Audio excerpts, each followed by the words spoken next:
Pursuant to Chapter 2 of the Acts of 2023, and as amended as of March 28th, 2025, this meeting will be conducted in open and as a courtesy by remote means in accordance with the applicable law. Please note that while an option for remote attendance and/or participation is being provided as a courtesy to the public and to board members, the meeting or hearing will not be suspended or terminated if technological problems interrupt the virtual broadcast unless required by law. Members of the public who wish to watch the meeting may do so by using the Zoom login information below. Viewers can visit https://thelocalsleaning.media/Duxbury for information about Duxbury programming, including streaming and watching replays on Duxbury YouTube. Thank you very much. I appreciate that. All right, agenda item 1 is administrative items, but I don't believe we have any minutes. Does anybody have anything for just general planning board admin? Okay. And then we'll go ahead and move on to the second agenda, which is to discuss a series of proposed zoning bylaw amendments. I'm going to switch the order here. I'd like to talk about the zoning recodification first. Since we have former planning board chair Scott Casagrande, who was very active in the startup and the continuation of conversations. Scott, I think probably the easiest thing is because everybody here is relatively new. Can you kind of give us some history, some context, where we started, where we are, and where we're trying to go? Sure. Okay. Scott Casagrande, former member of the board, and I'm currently still on the zoning recodification group, working group, as well as have a house here in town. So I would say the long and short of it's really long. Prior to my joining the planning board 14 years ago at the time, we started in town. There was a lot of issues with how the bylaw it currently even sits, as far as ease of use for people to understand what's going on with it. So a zoning bylaw review committee, ZBRC, was put together, where a group of, which I was one member, I think there were 20 some odd members of the group. We tore the entire bylaw apart to try to see where we were having problems, where the real conflicts were coming from, got inputs from people all around town. The ZBA, every group that worked with it, just compiled an enormous report, which is still, I believe, on file with the planning board, that report that came through. And then there was agenda items that, for the future, we need to deal with these things. As we all know, lots of things got in the way. We had some changes in planning directors, spaces where we didn't have planning directors for quite some time, as well as in COVID and everything just got in the way of doing it. Plus, at the planning board level, while I and a few others were really pushing to rewrite the entire bylaw, recodify it first, and then deal with the 12, 15 things that really need to be rewritten in it. It was decided we would do the town master plan first. And that took another 3+ years from beginning to end. We felt without the master plan, we really couldn't address some of the issues that are going to come up in the bylaw. So that said, the master plan has been done for a while now. We've been working on the recodification of the zoning bylaw. So that's where we're at now. And it was really good. More recently, when we got the group, I'm forgetting their name now, that put together this version of it for us when we went to the general code. General code. Oh, sorry. Yeah, so we were working on it ourselves at first, and we were working on it with Valerie when she was town planner, and then we moved on through interim town planner and another town planner, picking away at it. But then the decision was made a couple of years ago just to go to this consultant, because they do such a good job with it. They were handling our online bylaw as it is now. And I think they've really come up with what we were looking to do with the recodification. The recodification isn't a rewrite of the entire bylaw, it's a reorganization of the bylaw with some things that are definitely minor changes. It's just cleaning up wording, removing multiple definitions in the bylaw. There were sections in the bylaw that would make reference to a term and define it one way, and then another section, we can define it a little bit differently. So one of the big pieces, besides taking the original bylaw and now just reorganizing it, have all these material amendments here, reorganizing it into a useful document. The recodification also pulls all the uses out, puts them back in a use chart, which is something when the bylaws, you see it now, years ago. I forget what year they pulled the use chart out and put all the uses spread back into the bylaw. Almost immediately, a lot of people found it very cumbersome to work with. So a use chart is now being brought back into the bylaw, and all of the definitions that are spread out all over the current bylaw in all the different sections are all brought into the definition section. So while the definition section has become much, much longer, and there are some cases where one word or term or phrase is in the definitions, it only shows up once or twice in the entire bylaw in only one section. They're not spread out anymore. They're all just in one place where you can see them and you can reference them. And with the way general code will have the bylaw set up, all words are searchable. You say, well, that definition, where's that come up? And just plug it in and it'll take you to right where in the bylaw that it shows up. So I think the group that we put together to be involved with it involves some of the more interested people in town who aren't members of boards, such as Mr. Jim Lampert. He's been part of last time the bylaw was rewritten, always involved with anything that's going on with the bylaw.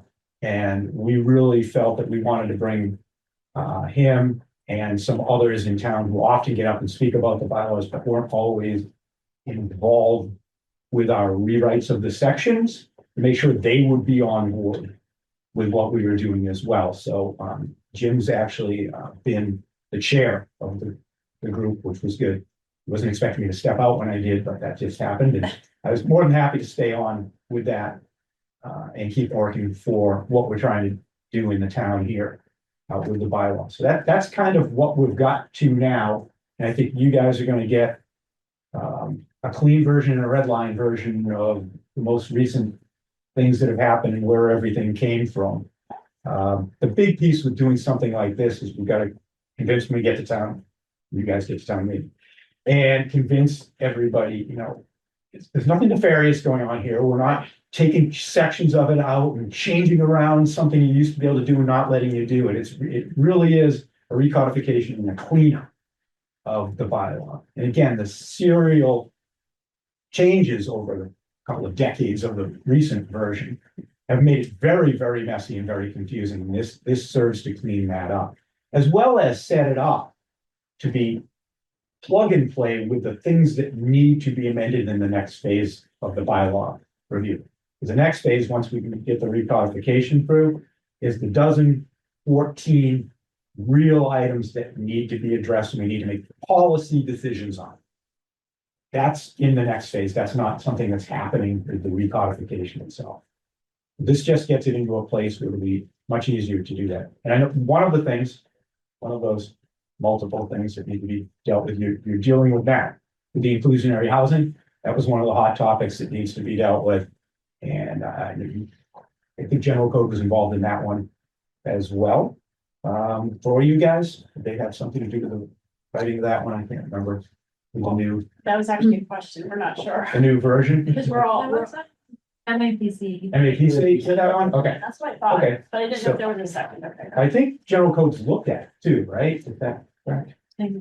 Yeah, so hopefully it's designed where we can plug and play it into the recodification. Well, that's another issue. I won't get started on that. We'll have to get that figured out before. It'd be a huge problem. Yeah, and so the public hearings aren't ready to start yet anyway, right? Right. So on these, so this is just general discussion right now. Right, exactly. Yeah. But that's the background of where we were from the beginning of what's going on here and how many years it's taken to get to this point. But I think it's in really, really good shape now. Really, really good shape for what we want to do moving forward. I will thank you, Scott. I know that it's been a very long. Oh, yeah. I've been on the board for maybe 5 years, and I think you've been doing this, and you mentioned it. It's why I got involved with the planning board at all, was fixing the zoning bylaw. And this is how long it's taken. I'm not even on the board anymore. Yeah. So So when did you said what, do you know when the zoning bylaw review committee was started, or when that was? The ZBRC? Yeah. I honestly don't even remember. I was on it for at least 2 years before I joined the planning. Wow. It was quite a ways back. It was set up as a group to be outside of the planning board. At the time, the planning board was having a lot of conflict with the building department and zoning bylaw and a lot of people in town on a few different topics. So a number of us started to get involved and said, we gotta clean this up. Yeah. You can't have this type of confusion that can be twisted in one way or another Right. to, at the time, like demand people tear down additions and buildings. It's Right. just not the way a bylaw should be set up and or used. Right. And so we wanted to fix it so it was a fair playing field for everybody and people would understand what they're doing. And I think the bylaw, I mean, yeah. Planning board and planning department over the years have done a much better job of hearing people out with what it is they're really doing versus jumping to conclusions Right. and making decisions that way. Talking to the people is always the best option. Yeah, absolutely. Not doing it and then you get a stop work on it. Right. So. Yeah, that's not really. All right, well, this is that background, even for me, who've been on the committee, there are times that, Scott's heard me say in the meeting, now, wait a second, tell me again, like, where do we start, what are we doing, what's the purpose here? So do any of the planning board members have any initial questions for Scott before we get into kind of some more meatier details? I do, Madam Chair, if I may. So Scott, do you consider the working group's work to be completed at this point, or is there anything else that you're charged with doing that is still outstanding? Generally, I would say it is. We would probably want to hear back from your board as well. And if there's anything you need from us to go back, anybody and clean up, or you want more background on when you get a little deeper into it. Myself or Jim, or I can call him if I'm not going to be around, or whatever. We'd be happy to talk to you guys about where if something becomes confusing and you're not able through Matt or anybody else to figure out where it came from. We're available to be able to talk to you. I think the primary he's chair, but we were almost like co-chairs on the group. So we both have the most background within the group as to what's going on with what we were trying to achieve. So either of us should be able to answer anything that you guys have. But generally, I would say yes, unless there's some big question somebody else comes up with that you need us on. But I think we're pretty much ready. We weren't kicking anything back to general code, right? Other than we were fixing up the table of contents. Yeah. So we didn't like the way it was formatted, so Yeah. we're just fixing that. So, but generally, yeah, that should be it for the group. And then the question will be for the planning board in the next phase. I would suggest some sort of a working group to deal with the big change topics, like inclusionary being dealt with would be great, but there's another dozen or so that policy changes need to be made. And those will be what theoretically should be the hardest things to hash out. Thank you. Yeah. Any questions? No. Tag, do you have any questions for Scott? I think he's traveling, so we're not sure. That's not a live photo. It's not live tag. Yeah, it's totally. Oh, no, sorry, I lost the too many windows open here. Not on a specific question. I did have a chance to review the materials, the report, and I noted it really seemed like there weren't open issues except maybe Jim's question about the definition of a way. So I guess I'd ask if there was any further discussion about that, or if you're looking for input on that. Yeah, we had left it off with what we've got in there now. And I don't have that right in front of me, obviously, right now, but part of the issues with some of these items is we're getting into some real old terminology that we still generally use in town. Right. Somebody will come before this board and say, I want to subdivide off this piece of land because I found a 1941 map that shows that the town approved this cart path as a road.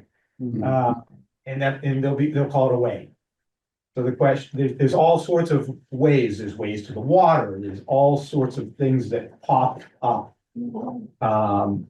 in town as far as dealing with a lot of things that can come across within the bylaw. So I thought the last we left it off is that people were satisfied with where it was. Jim might not have been quite as satisfied as the rest, but he can be tough with things like that. So and if you guys want to take further look at that piece of the puzzle, feel free to give us some.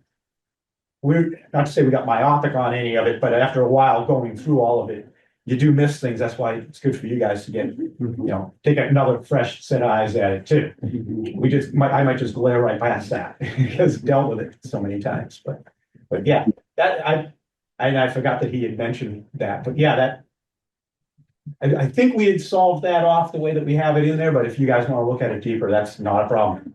And Jim, I'm sure would be happy to talk about it. Tag, any other questions? No, nothing else really leapt out. I got to say, I was impressed. I was very skeptical in the beginning because of some of the rough, as you reiterated, Scott, it's a long road, but it looks like you guys have tied it up pretty well with a bow. I appreciate the work. It's solid. It's coherent. I think it makes sense.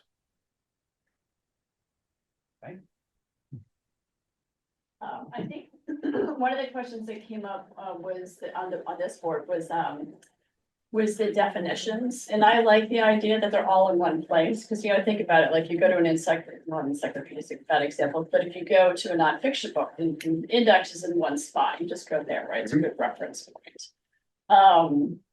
And then I think that the group also decided to italicize the definitions that were in other places. Do you want to talk about that? Because it sounded like maybe that wasn't something that general code typically did. Yeah, well, we were initially doing, because the definitions were all spread out through the bylaw, is to have the definition, the words themselves italicized when they show up. However, it is simple enough, as I said before, the way general code's gonna have it set up is you can search any word.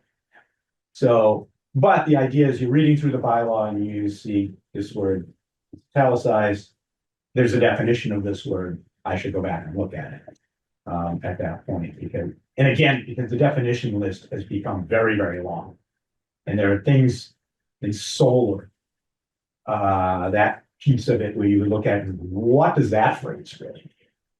And because it's italicized, you go, okay, let's go back to definitions and see what they mean by this terminology, because it's specific to solar panels in one way or another. So and again, we just didn't want to leave those definitions spread out through the bylaw. That way, if they are all in one spot and somebody tries to use one of those terms in some other part of the bylaw to mean in a different meaning or in a different way, we'll always know that the definitions are going to stick out from that standpoint. And then the group did the zoning bylaw and the regulations, the subdivision. Yeah. They were pulled out. Did the planning board approve the subdivision regulations? No, not unless you have since. So general code offered to throw in when they were doing the bylaw. We were also at the same time on the planning board going to look at the rules and regulations, clean those up, and those can all be done. You don't have to go to townwide vote on that. The planning board decides how those are going to be dealt with. Right, so they offered within the money that we were paying them to review those and clean those up and try to bring those up to date. So that piece of the puzzle wasn't something our group looked at. That is strictly for the planning board. okay, so we still, for some reason, I thought that we had done that. Okay, so And that's something you guys could, sooner than later would probably be good, but it's not something you have to get ready for town meeting or anything else, because you can just adopt it. My look over of them, they look pretty good what they're handing you over, so. So I don't know if I should speak now. Gotta jump in. So, I actually, and I've already said some of these things in the meetings, other working group, and then to the planning board as well. I actually do think it's probably better to have the definitions actually be in different sections, at least for the ones that are more specialized, that were in the different sections before, because oftentimes a term, means one thing in one section, one thing somewhere else, and so that's why sometimes there are certain definitions that only go with certain sections as opposed to going at the beginning of zoning bylaws. Even right now, we've got, after all this work, we've got structure, which I guess is defined one way in floodplain management and another way throughout. And so we've got this awkward thing where it's defined at the start, but then there's like a note number one that says, but under such and such or somewhere else. But I think what's even more, what I'm even more kind of dubious about is this whole thing with the italicizing. And I think there is a reason why the person from General Code was kind of arguing, was arguing against that really, because it does create problems. And when I talked with her on the phone, she articulated it pretty clearly.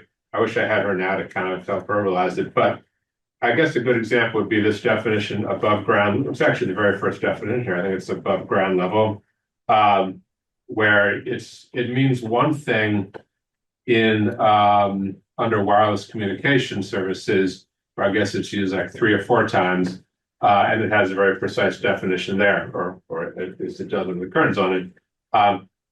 But then it's also used under, I forget, maybe. I forget what it was, but I did a word search, obviously. It's used, somewhere else in zoning bylaws, with a much more kind of generic meaning, just kind of the 3 words, one after the other, maybe not even as a term so much. But of course, they italicized it there as well, because it's hard for them to decide where it means what. And so it just creates all these kind of, I understand why the desire to do so, but it winds up creating all these complications and potential confusions. And what I understand from talking with Deb Jasinski, the general code person, is that she had virtually never seen a zoning bylaw, and she's done tons of these, obviously all over the Northeast or maybe all across the country. She had virtually never seen a zoning bylaw that had these definitions, words and phrases italicized throughout. So I understand kind of why it sort of seems appealing, but I think it winds up creating more problems actually. And so that would be my advice. And keep in mind also, these things create complications, because like every time you then propose a new addition to the zoning bylaws, then you've got to again italicize everything in the new text, and oftentimes new sections can be 5, 10, 20 pages, taken sometimes from other towns' zoning bylaws with some minor tweaks. So then you've got to italicize things, then you've also got to go through the process again of moving those definitions for this section, to the front of your zoning bylaws, and then again you get into, oh, wait a second, this term's already defined differently somewhere else. So I understand why it seems appealing to put all the definitions in front and even to italicize, but I just urge the board to rethink it. Okay. I have a few other issues too, but maybe I should hold off on this. I'd say we went through that a lot already. And not only the group's decision, the planning board's decision over the time to bring the definitions forward. Having them in separate sections, you get different definitions of the same word. And we had that routinely throughout the bylaw. That's part of the point. Routinely without the bylaw. Yeah. Structure was defined differently in 2 different sections. But I think that's part of the point, is that Why do you pull it to the front? I think that's part of the point, that in fact it does, and obviously Amy would know more than me about this, but like in some cases it actually makes sense for it to mean different things in different sections. So it's not. Well, again, that's why we have subsections under some of the definitions, because it will mean something different in one spot versus another. But that case, why bother, I guess. And as far as italicizing the words in a new section or a new bylaw that you write, you have computers now. It's not that hard. You search the word and it gets italicized. Yeah. Not exactly different. Yeah, what type of document is it? How is it stored? I don't know how general code stores it in the end. We're working on a Word. We have a Word version and a PDF version, I think, right now. Don't we? Yeah, so does it end up being a searchable PDF maybe? Well, my question is, if it's defined differently, can it be linked back to the definition you want it to be? You understand what I'm They saying? are with the setup that's in But there it's- now, so. But you're saying words defined differently. That's what I just heard. Am I wrong? So that's what he said, yeah. Yeah, Well, or sometimes so it's a you can have a phrase. word linked to a definition within a document, whether it's Word or PDF. And within the definitions, though, we have some of them where it's used one way in, say, floodplain versus That's fine. another, like there's a different definition of a structure for flood Yeah, areas than there is, because something we would normally not consider a structure in a flood zone is considered a structure.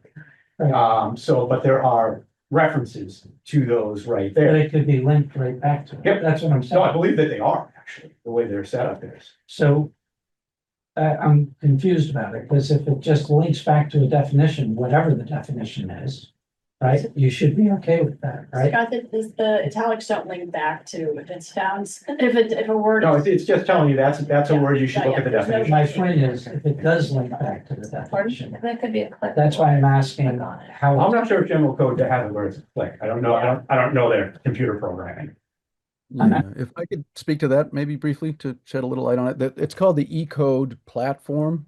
Each of the vendors that's involved in bylaw language has one of these. I don't know if there's a common underlying platform or not, but it's a markup platform. So you can't access it directly. You have to go through the platform, and you can use it to generate a PDF or a Word, or I suppose even a HTML copy. But the issue with hyperlinking in bylaws, as I understand it, is not settled.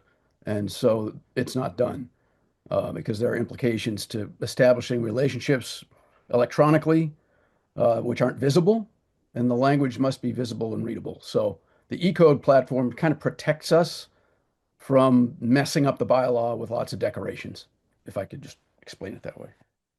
But that they essentially own the code, the source code, if you will. And when we need a copy, we have the E-code system render it for us. Yeah, and I guess on that topic, my understanding is that, there has to be like an official paper copy of the zoning bylaws, which is filed with the town clerk. Mhm. And it has to be sort of analogous to a PDF, I suppose. It's pages, it's sequential, it can't be sort of hypertext floating all over the place. Although maybe that's an alternate version of it. And so at some level, there does have to be, and I'm sure that, like Tag said, the general code thing can probably be converted into a PDF or other things to make that thing, or maybe we keep our original Word document. But either way, there has to be like an actual, if worse comes to worse, it has to be an actual piece of many pieces of paper that we can give to somebody to say, these are our zoning bylaws, this is what we have officially with the town clerk. It's all been approved by the attorney general and so on. You should be able to search any word in bylaws. So if you came across something and you want to know, is there a definition of this? You just search that word, you can bring it to the definitions and everywhere else it should. Exactly. I mean, yeah, like, You should be able in to the bring it PDF, around. I mean, just in the PDF, even just in the PDF file, you can do that. Yeah. I mean, obviously, Yeah. not if it's a scanned PDF, but Yeah. ordinarily a PDF. we can do that. I think within general code setup, it's supposed to be that usable under their platform, where you don't have to convert things different ways and everything else. You can use it in theirs. But there was a lot of discussion about italicized or not italicized, highlight them however you want to define it. But, and it's not to say that our suggestion would be in this version of it that we're doing now, to do that, see how people like working with it. By the next town meeting, we should have another amendment to the bylaw as far as other items besides the inclusionary housing and other things to plug in there. And at that time, if people don't like that, we can certainly have the italicized words removed. And that'd be, I think, a pretty simple amendment to do to the bylaw, is that, hey, they'll no longer, the words that are defined will no longer be italicized or marked out in any other way. And that's simple enough to do, because as soon as we do any sort of change to a section of the bylaw, we have to reprint the whole bylaw anyway. And for our general code to have your physical copy, you have to redo the whole thing, not just what you did. In general code, you'd be able to pop that change straight through there. Any italicized words go back to normal font. So I don't see that would be particularly a problem. And I'd hate to see that be something that tries to hold it up from getting, moving forward now, because it was the working group's final decision to go with that route. And again, worst case scenarios is people don't like it, or we decide we don't want it afterwards. But it is the planning board that actually, at least my understanding is it's the planning board that actually decides and submits this to. Yeah. That's right. I guess another thing to mention, as far as like, if the objective is to try to pass this at town meeting along with some other things, some of the zoning bylaw amendments, this has a lot of changes kind of throughout the zoning bylaws. And so the other amendments that we're trying to propose potentially they like, obviously, you know, well, not for battery energy storage, but for the other three, they're making changes to the text of the current zoning bylaws. The battery energy storage is a little simpler because it's just proposing an entirely new section. Well, it's still a change, but it's there's no strike through. It's a new section. But for the other ones, there's a lot of strike through text over.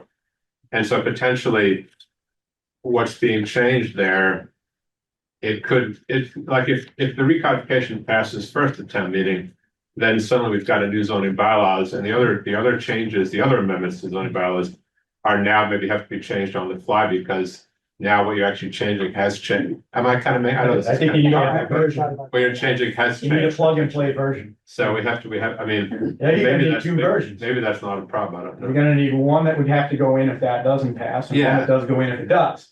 Which it shouldn't be, I mean, obviously, there's gonna be different sections there. And I think I know who's The gonna numbering. I think I know who's gonna be preparing those two versions. Yeah, yeah. I know that's cumbersome, but some of these changes you wanna make, I mean, maybe the battery storage as it's brand new, all you really need there is what is the number gonna be in the new Yeah, that's- bylaw that's versus not what a is the problem, number in the yeah. current bylaw. Yeah. That's really not a big deal. The inclusionary housing and everything, where there are a lot of moving pieces to that, that'll take a little bit more to have the two versions, and I don't think, usually town meeting Duxbury is pretty smart.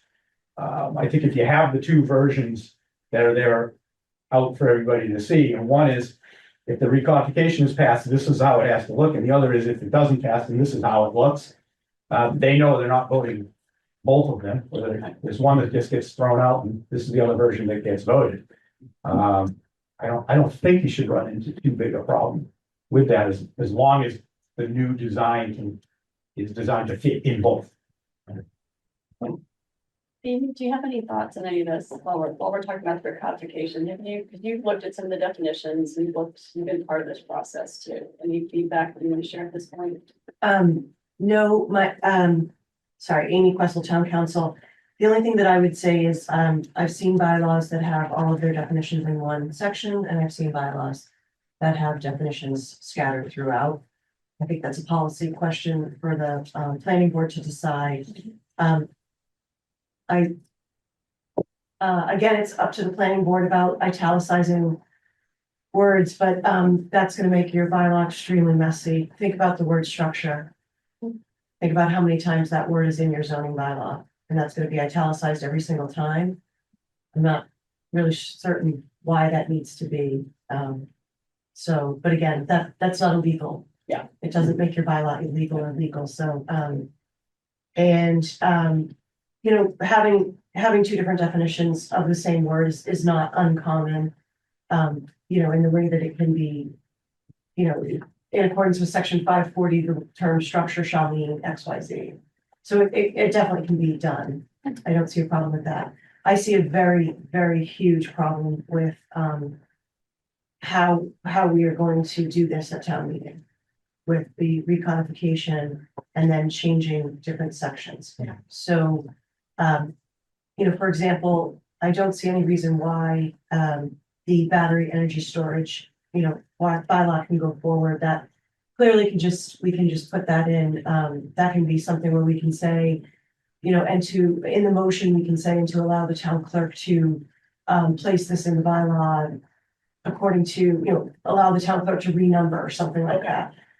Because it's a brand new section. Yeah. So that's not a problem. The floodplain also is required, so we have to get that done. Okay. So we could find a way to figure that out. But the OSRD and the inclusionary, you know, there's significant changes to those, and you know, I think, I guess maybe, if you decide to go forward with all 5 articles in the spring, then, perhaps we should think about, doing a, delete and replace. Because then we can do the same thing where we can, in the motion, we can allow the town clerk to have the ability to renumber. Yeah. So those would all have to go at the end of the bylaw. Well, and one thought too is we were talking about 6 bylaws, I think, at this point, and it's December. And we have to actually have language and the warrants ready to go, I think, within the next like 3 weeks. I only know of 5. There's recodification. Yeah. there's battery energy, there's floodplain, there's inclusionary, and there's OSRD. OSRD, floodplain, oh, the ADUs. To clean those up. Okay, I haven't seen that. Yeah, Okay. yeah. So 6, so if, I'm also concerned about how to approach all of these in town meeting. The recodification, we've been working on it for a long time. And there's an element of, do we just focus on that? These are the ones that we have to fix, and then maybe come back to inclusionary and open space, because I have a lot of questions about those, and we don't really have time to go back and forth with MAPC. I think, I mean, if you have some issues too, we just don't feel like we have time. So that's a possibility. Maybe we're not going to do all 6. Maybe it's just 4. So those were designed, obviously not by general code, so they're not designed to fit in both. Right. But that's why we could do, if they were to go forward, probably the easiest thing to do would have to be to delete. To do a full delete and then replace those sections and put them at the end. Rather than try and figure out section numbers and all of that. Oh, stuff. just delete them completely. Yeah, pull them out, essentially pull them out and then put them back in at the end. Yeah, So that wouldn't disturb the recodification. it would just affect that we'd have big gaps in the recodification. Well, in the recodification, we would give the power to the town clerk to renumber accordingly. So I've never seen that done. I've never seen it done in such a full, well, no, I have. Another town has done that where they've done a somewhat of a recodification and they did allow the town clerk to do the renumbering. Wouldn't you be able to, like on inclusionary housing though, pull it out of the recodified version and just plug it back in to that number that was there? It gets tricky if one warrant article Yeah. passes and another doesn't. You're gonna get stuck with. We can really get Yeah. messed up. Well, that's what I was saying, almost every one of the other changes, you need 2 versions of it. To see which one you're gonna pass based on the recodification. Which adds another level of confusion potentially to the voters at town meeting. And you'd have to have them in the warrant. Mhm. So you. Very Can I- messy. Yes. Chip in on that, Kristen? Free stag. So I agree with, I mean, we're circling it and I see it pretty clearly. We've identified that the 3 proposed bylaw amendments for battery energy storage, floodplain, and the very minor revisions required by the Attorney General to the ADU bylaw are either clean new additions or a very concise edit. So I don't see a problem with having to render 2 editions of each of those 3 changes. And in fact, I think it's a useful exercise because by putting the recodification on the warrant first, the shock that our town folk will experience on seeing the change and the effort needed to absorb it will be mitigated by having the proposals, the 3 distinct changes proposed in both versions, because that'll give them a handle, someplace to start. And if they have the benefit as we do of the summary report and the recodification backup material, it's very clear, that's been done carefully and that the edits are not policy changing edits. And so, I feel like it's something we can handle at town meeting. The 3 policy changes, which are additions or minor revisions, which can be fit in either rendition of the bylaw fairly easily. But I'm concerned that, there is an urgency around inclusionary zoning and the OSRD, RCC, and it should be addressed by town meeting in some way. So I have an idea, and I want to hopefully engender some discussion about it. Is it possible to create some kind of, for the planning board through town council assistance, to create some kind of advisory vote or series of votes about these IZ, OSRD policy issues and get the feedback from the voters on that without having to go right at the bylaw changes? Because we've got enough to swallow here without additional policy changes. That's my thought.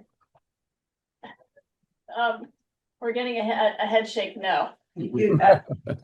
Can't see you, Amy, sorry. Sorry, no, you could possibly do a non-binding resolution at town meeting, but, that wouldn't give you any, I mean, it would be a non-binding resolution. No, you can't ask town meeting. The planning board can either submit a zoning bylaw change or not. Right. It's either yes or no. You're either asking for a change or you're not. Yeah.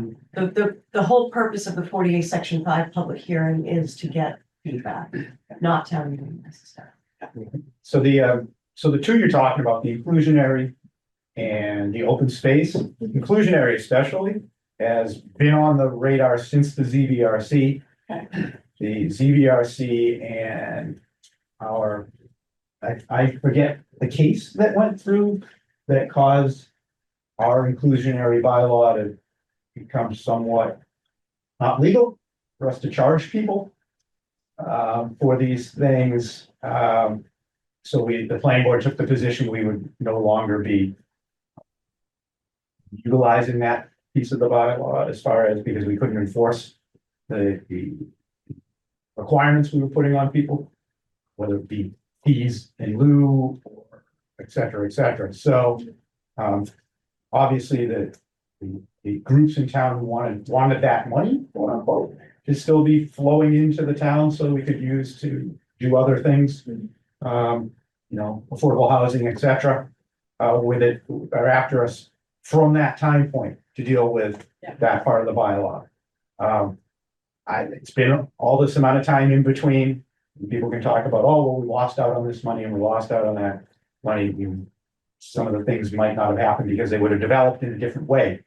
They could have gone a different route. They could have gone 40B. They could have done some other things that maybe we wouldn't like either. But I would suggest if something like that is going to muddy the water too much to getting the recodification through, that you sideline them for one more town meeting.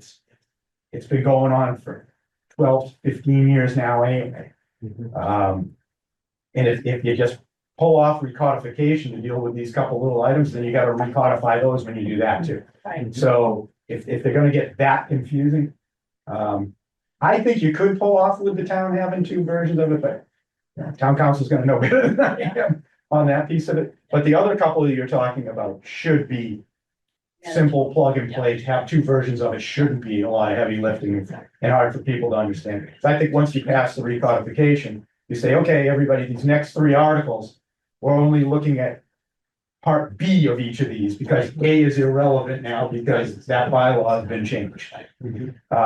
So that version, just throw that out of your packet and this is the version we're looking at, which theoretically are doing exactly the same thing. Right. They're just worded into different spots in the bylaw.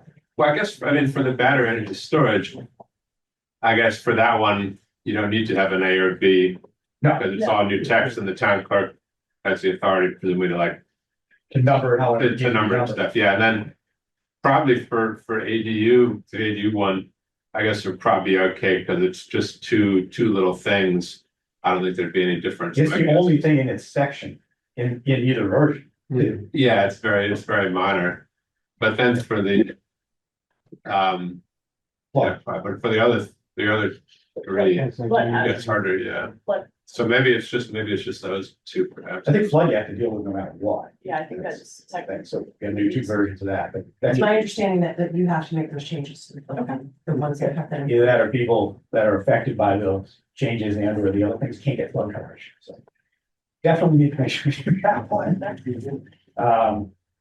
But the other two, I agree, there's a lot of heavy lifting to it and could make things confusing. Actually, I wanted to I've been through ask- plenty of town meetings where they got very confused and we didn't get anywhere. So. Yeah.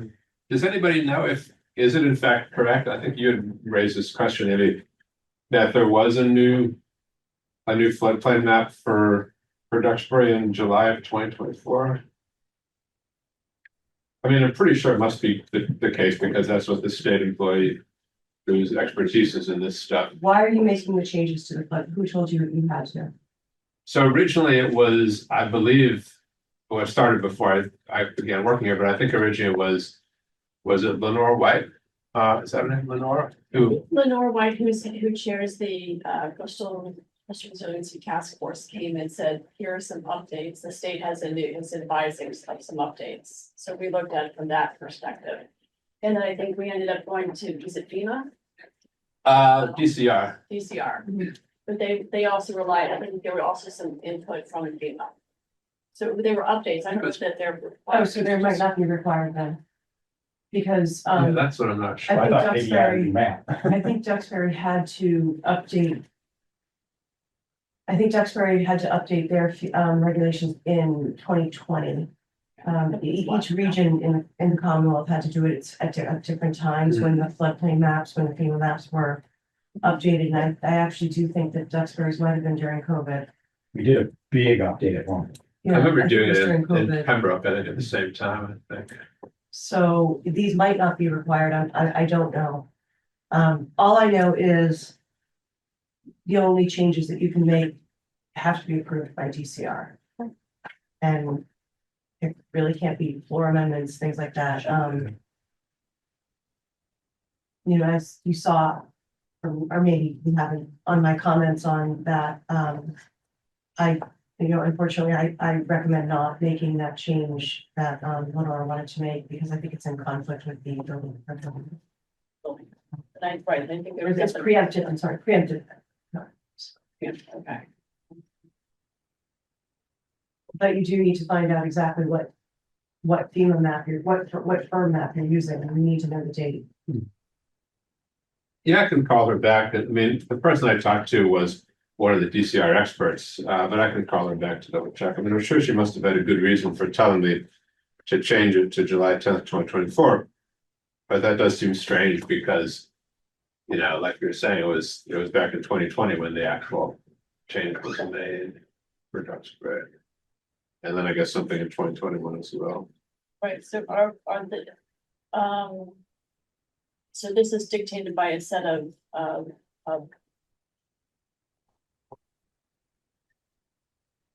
flood hazard areas, right? And so you're saying that it was probably in 2020, effective 2020, 2021. So why would we be able to put this in here? We haven't approved that. Right, so we should. No, you did update as far as I remember, Duxbury did update their flood bylaw. And it was approved by DCR, and people in town still have flood insurance. Okay. And the Southeast region was one of the first regions that had to do it. Okay. So I'm assuming these are now updates. I'm not certain why. This is the only town that I cover that's doing floodplain that's already done it. So, Okay, can I speak to that? My recollection is that there was language which apparently was dropped between the revision to 2020 that was approved, and this was an attempt to restore that language. We weren't sure why the language was dropped, so we didn't know then, and apparently we still don't know now whether this language belongs in or not, but it seems incomplete as is. Okay, so if there is just some language that was dropped, that was in the bylaw and somehow dropped out in the 20 vision or whatever it was, accidentally, if that language needs to be added back and you guys can verify all that, add it to the recodification, put it back in where it belongs. Yeah. Just make it part of the recodification, fix it. Recodifications to fix mistakes that were made. You could do it that way easily enough and just have a pointed out item in there. So how can we find out, get more of the story? I could just give her a call and ask her to explain that. I believe she's the one, I mean, her name is Nadia Madden, and there's another person there. I've got something Carlson, I think. But I talked with her both through email on the phone. I mean, she was actually very helpful and very thorough. And I think she was the one who, I believe she's the one who suggested that change. I don't think that was from Lenore. So I just give her a call or. I think what you need to do is you need to go through the warrant Yes, and find out what the change was made back whenever it was. right, And then find out why it came out, what happened. yeah, Does the language that was in the warrant match the current bylaw? And if it does, then nothing was dropped. That means that that's what town meeting voted on. right, Or if there's missing language, I agree with Scott, make it part of the recodification. okay. And if there's not something else, there aren't new maps or anything else, then you shouldn't be messing around with the FEMA section. It sounds like somebody else threw some suggestions in for, Yeah, I think they, it was. I really don't wanna play around with that, that's just Okay. all federal, so. Okay, Well, but again, I mean, the person this is a person who knows a lot more about it than we do. So, I'm not, I have faith in her judgment. I just want to be sure. Clarification. I understand why, or want to be sure that this is really what she meant, or that I understand why that's the case. So then I can explain it clearly too. I think there are two things. I think the first thing is we need to find out, what was in what was in the last warrant when this got approved? And have we captured it correctly? Like there was language that was dropped. Why did it, we kind of need to figure out why it got dropped. And then the second thing is, if in fact things were dropped, why was that? And do we want to update that, right? Okay. Maybe that's two or three parts, I'm not sure. Emily, could you, are you able to take out the warrant? Yeah. Okay, I know it'd be great. So if you could share that info with us, first meeting in January, that'd be great. That have been the 2021 or 2021. Yeah, there's a table in the back of the file. As I recall, there were the original flood maps that went through like around 2020, and then there was an update, the town and a few other towns that had a little bit of a fight with FEMA on some of the flood zone determinations, and then they were changed, so then we had to update that. Maybe something dropped in wording when that happened. It looks like it was 2021. Or no, maybe 2022 actually. Shouldn't be that hard to figure out what was in the town meeting warrants for that. Yeah, no, the town clerk has them. Okay, right. Okay. All right, so recodification. So, does this, any other questions or discussion on the recodification part? Tag? I'd like to move that the planning board direct the ZBRC to remove the italicization of the defined terms. They're not the ZRBs. Yeah, we didn't really, Working. We're just. it's just a working group. Yeah, Okay, recodification. working group, sorry. You guys really want them out. Yeah. We wanted them and we pushed for them. If you guys really want them out, you can vote them out. You're the ones I making don't the think we decision. should do it. No. Okay, that's fine. You're not gonna ruffle our feathers. I just said I would fight for what we said in the group, and then if you guys want to do it different, it's okay with me. We're not gonna cry about it. It'll be fine. So, Madam Chair, so Tag made a motion, I'd like to second. Okay, any discussion? Hearing none, we'll go ahead and vote on the motion. With italics, starting with Tag. Tag Carpenter, aye. All right, Kristen Rabbi. Steve Cantor. And do we have another motion maybe to firm up, support for the definitions in the front? Sure, I'll be happy to move that we centralize all definitions in the front of the bylaw. Second. Any discussion? Discussion would be, is it worth somehow indicating how many times the term is used? I know that's a distraction, frankly. The E-code system probably could give that to you. So, but that seemed to be the concern that the italicization was addressing. You know, where is this used? How many times is it used? It's kind of an indexing function, really. Two questions here. Okay. Jack, go ahead. So regarding that, we also had a lot of discussion on the definitions. The definitions as originally set up by general code, and what we were initially looking to do is we had a parenthetical that said where the definition was pulled from, Right. and decided that was getting a little too messy because you can just search the word and that'll bring you back to where it is, not where it came from. So, so we struck that on our end and stuck with the italicization. Got it. So it was kind of, we were weighing both of those. But, Council, did you want to say something? No, I can tell you that I use general code every day for all of our different towns and you just search it. You don't need to. It's very easy. Right, thank you. You can also search full term, you can also search sentences, terms, not just one word. Yeah. Got a very good search feature. Yeah.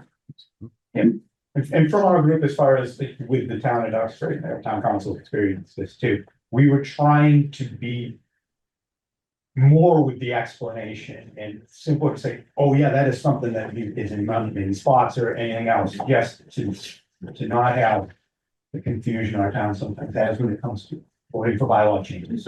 Yeah. And when one person gets up, I don't like this, and then goes, I don't like it either. So. All right, did that answer your question, Tag? Yes, thank you. All right, so this again is we need to vote. Any other Right. discussion? Need a second. Yes. I did Yeah, second. we got a second. So no more discussion. So we'll go ahead and start with you for roll call vote. Ty Carpenter, aye. Christian Rappaport. And Steve can't die. And then, is there anything else? Do we want to maybe, somehow, resolve to thank the working recodification? You can do that after it passes, if it passes. Okay. Don't take us before. Okay, all right. Not thanking him before. Okay, any other questions for Scott? I promised him we'd let him go because he's been here, he's planning. You're welcome to stay, of course, but you've been here to many planning board meetings. That's okay, guys. I can leave early, I go. I mean, I guess my question is, I believe from what I understand, the town manager's office wants us to submit the, and Amy can speak more to this, but to submit like the actual drafts of the warrant articles, not just the placeholders by preferably in the next few days, or at least by the end of December, so that it gives them a chance to create the first draft of the entire warrant, and the select board can kind of look at it and debate it, and town council can further tweak it and so forth. And of course, that's not just for zoning developments, but for every single warrant article, every single thing in the warrant. So how do we then take this and make this into this sort of 200 pages into a warrant article? I knew there's more question for me. Well, I know that there's a lot of supporting material here, so I think that's part of our dilemma, part of the dilemma too, because we want to say, like, here's the warrant article, but here's all this background, because I think it'll be hard to understand the warrant article, but anyway, with any recommendations from your end? That the warrant article would be as shown in the handout. It would be a handout. And then the hand, say that It again, would be a handout. You can't put 243 pages in the warrant. so that would be the handout. And the we handout also would have to be supporting. available at the town clerk's office, the planning department. Yeah. And then unfortunately, you'd have to provide as many copies as you think town. Yeah, You don't want a red line version. The only, a red line and a clean Well, version. I think a more recent red line. Yeah, No, it's something. or- no, it has to be, it has to be, Clean. it has to be in town meeting format, so it has to be strike through and bold and underlined. Okay. So it's kind of red line, Yeah. but not red line, but yeah. Is that true even if it's a repeal and replace? Or It's not, is it? Are you guys gonna, you're not repealing your entire bylaw, are you? Are you gonna delete I don't know your how entire I don't know bylaw how and it's gonna- replace it? I don't know how it's being worded. The recodification is a complete replacement with nothing in it that stays the same. do we have a full version that has the strike through, like red lines and strike through? And So if it's a Everything will- delete and replace, Everything. all right, then if it's a delete and replace, then it just comes out as a document. Without any, but people are gonna wanna see the I know. changes. And that's part of the problem. I mean, I guess I could talk about this for quite a while, but part of the problem as I see it is that we don't seem to have one document that lists all the changes. And so it's been, it seems like in the long process of this happening, a lot of things have gotten lost, and so changes are made. I know there's one document that lists a lot of changes from general code, but it has the statement at the front, like this does not show changes made before it got to general code. So, that's all. So apparently there's another document that kind of shows those as a long red line. So yeah, it just seems like and then further changes have been made since we got this same from general code. So it's just a kind of a messy situation, unfortunately. So I guess, at this point, maybe Emily might be able to correct me, because she knows a lot of the history more than I do, but it seems like it may be impossible, or virtually impossible to kind of try to create a full, red line, a strike through underline thing, so it would seem like it would need to be repealed or replaced. So if you are gonna do a delete and replace, the entire zoning bylaw will be subject to the Attorney General. Yep. I guess my concern with that too is, like, the working group changed quite a few of the definitions, if I remember correctly. And so I would think we'd want town council to kind of like be able to look at each one of those to be sure we're in solid footing before we go. Councilman, was last time you reviewed this? So I'm on page 109, Okay, there's significant comments, because we are reviewing it as a brand new bylaw for the whole, we're reviewing the whole thing. So there's questions, that the Attorney General probably would bring up. I think that's part of my concern, again, not to monopolize the discussion here, but since I've been involved with this in July, it seems as though the working group has kind of, with good intentions, been kind of revising definitions and many other things.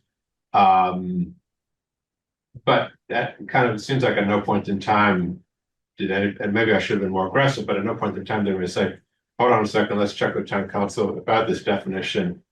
And so it just seems like it's kind of built up and up and up, and now it's this sort of unwieldy thing where town council's on page 109 trying to get through this. If you're on 109, you pass the definitions.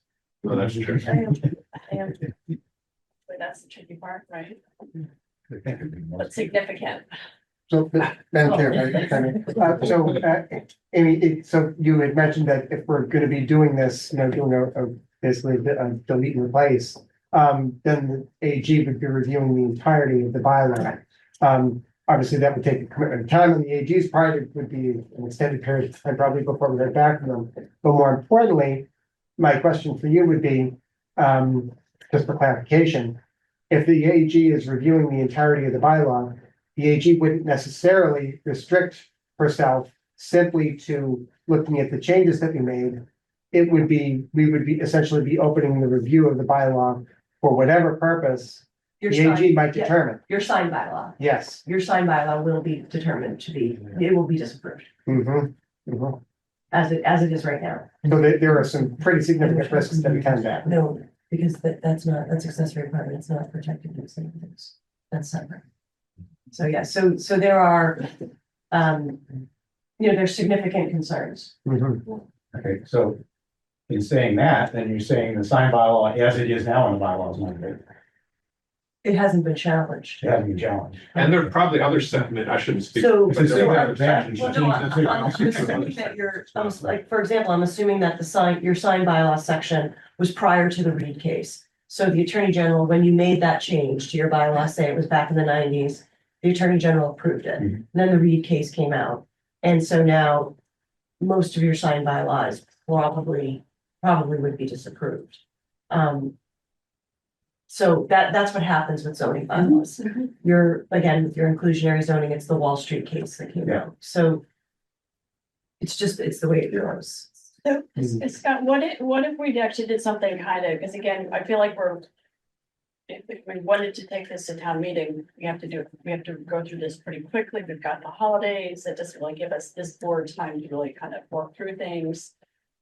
What if we did something more along the lines of, we did the restructuring, we have the definitions, older definitions, that's not gonna work, is it? I think no matter how you get into the general code version. Yeah. There's no way to explain it as anything other than replacing what's there.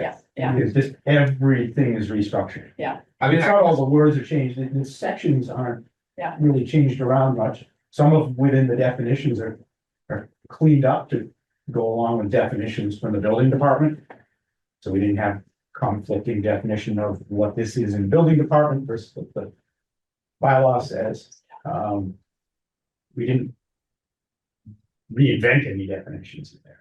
I mean, I guess I'm inclined to wonder if we should The general code cleaned up some of the definitions. Try to This go- definition- try to get back into this and actually try to, I mean, we couldn't do it for this upcoming town meeting, but try to actually create a red line, because I don't think we don't really want the Attorney General to disallow, half a dozen or a dozen parts of our zoning bylaws. Because the Attorney General is probably not going to tell us how to fix them like that, so, it's going to create a lot more work for us, and time. I mean, if the Attorney General did say, okay, make it this way, then that'd be great, but they're probably not gonna. They're just gonna say, here are the things that we disapprove.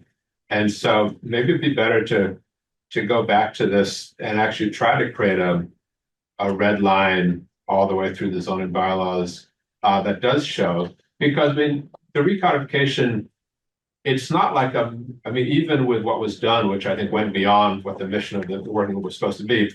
The recodification is not like a massive, it's not like a huge, massive shift where every single sentence in the zoning bylaws is being changed. It's, it's limited to maybe 30 or 40 passages, it's the definitions and then various things elsewhere, so it shouldn't be impossible to create a red line. It's just going to take some time. And maybe that's a better way to think of it. I don't know. The existing bylaw entirely will be redlined, because everything's moved. Everything's Yeah, moved. can I just speak to that? Because there's really two things, as I understand. Well, three, if you want to break it down. One is the reorganization, it's moving a section from one place to another. Second is changing the numbering, which kind of goes along with that. So you could call it one thing, reorganization, and then moving the definition. So those are all what I would call in software non-breaking changes. We're not changing any words. We're just structuring the document differently. So my question would be, I guess, for Amy, if we were to produce a bylaw revision that's simply reorganized without altering any terms, would that also trigger an Attorney General comprehensive review? It depends on how you are going to present that to town meeting. If you're going to present that to town meeting with red line changes, then no. But if you're going to have to delete your entire bylaw and replace it, even because it's just being restructured, I think it would be a comprehensive review by the Attorney General. Amy, look, And I could find out more on that tag. I could contact the MLU and find out what they've done in the past. Yeah, because I mean, I think about this mechanically. I'm a coder. Moving stuff around is it's trivial. It should be a no-brainer. So that we should at least accomplish that at this turn, I think. because if we're not changing anything, we're just restructuring, just doing that. Again, We are most of the red we are line will be changing things. pulling definitions out, and moving Yeah. into a different But you- section, the sections that were pulled out to do the use chart. But things are changing. Yeah, Definitions are changing. They are changing. Yeah. We're doing away with things like, instead of the Board of Selectmen, it's select board, instead of chairman, it's chair. Well, there were some words Well, that, there There's were actually, definitions there's that. definitions that are changing. Yes. Yeah, in a pretty substantive way. Yeah, I mean, Yeah. that's what alarmed me. Well, those were changed by general code. Those are general codes suggestions But- on the definitions. But I think also the working group got, either whether it comes to general code, the working, either way, it's some pretty substantial changes are made to many definitions. And yeah, so. Yeah. So, Well, there were some that were eliminated because the word isn't even used in the bylaw. Yeah. And that was, we had a few of those too, so. so Amy, based on your experience and where the bylaw is now with the significant changes, what is your thought on how much time it would take us to work through that? Does it make sense to push this off until special town meeting if we have one, or the next town meeting? Again, that is up to the planning board. If you are going to, if you are going to push off the recodification. Yeah. I think you definitely should do the others. Yeah. Because then those would be part of it. Yeah. So when you come back to town meeting, you only have one article, and it's the recodification. Right. So, I mean, that technically would be the cleanest. When I've seen overall recodifications, it's just a recodification. There aren't other additional changes to the Yeah. zoning bylaw at the same town meeting. Yeah. But those are towns that they'll have a special town meeting, say in the fall, where Duxbury does not. You have one town meeting in the spring, and that's it. So, you would be holding off on the recodification for a whole year. Yeah. But that would be the cleanest. So it would be, to have everything go forward. To have the battery energy, floodplain, inclusionary ADU, and OSRD, have those go forward now in the spring. Those are then part of your bylaw. And then there could be that, they would be then part of the recodification. I would suggest at that point, scrap the whole thing then, because you're never gonna get to a town meeting and not doing a bylaw change. You're gonna have this situation. Yeah. Every single town meeting, just scrap. It. Yeah. Live with the bylaw you got, as imperfect as it is, Yeah. and live with it. Yeah. Waste of time otherwise. Yeah. It may be possible. I mean, I don't know. Making too much out of what's in the repo. Well, unless you That's my get- suggestion. Unless you get a citizen's petition. Which that- you will get. Guaranteed. I don't remember a citizen, I don't Unless recall a you guys- citizen's petition that with regarding zoning. With regarding a zoning amendment in the past 5 years. We had an entire town meeting we had to throw for one. Well, right, but I mean, other than that, when was there one? Other than the Airbnb thing or the bed and breakfast thing or whatever they called it. I don't remember a citizen's petition that with regard to zoning. So the planning board technically is in the driver's seat when it comes to zoning amendments, unless it's a citizen's petition. Yeah. And they gather all of the signatures. So you guys do decide whether you would be taking an amendment or not. Yeah. But it can be done. It can be done if you want to do it all in one, we can figure it out. That's a question. Jake Raker, Rosewood Court. I don't know anything about the recodification until sitting here, but I'm hearing from a risk reward standpoint. If all of our town's bylaws are going up for review, I don't know what the benefit of doing this recodification is. I don't know how it helps. Because a lot of it's illegal now as it is. But it's legal in the chase, but all these bylaws have been passed and people are presumably happy with them. If they're not happy with them, they come to the planning board with a change, but. And that's why the recodification is in place. Yeah. The town's been fighting these issues for decades. So that's fine. I think if it goes to vote, I hope town people know that what they're voting on is putting the entire town bylaw at risk. Right. I don't think it would, Or I think it can be structured as it is a recodification.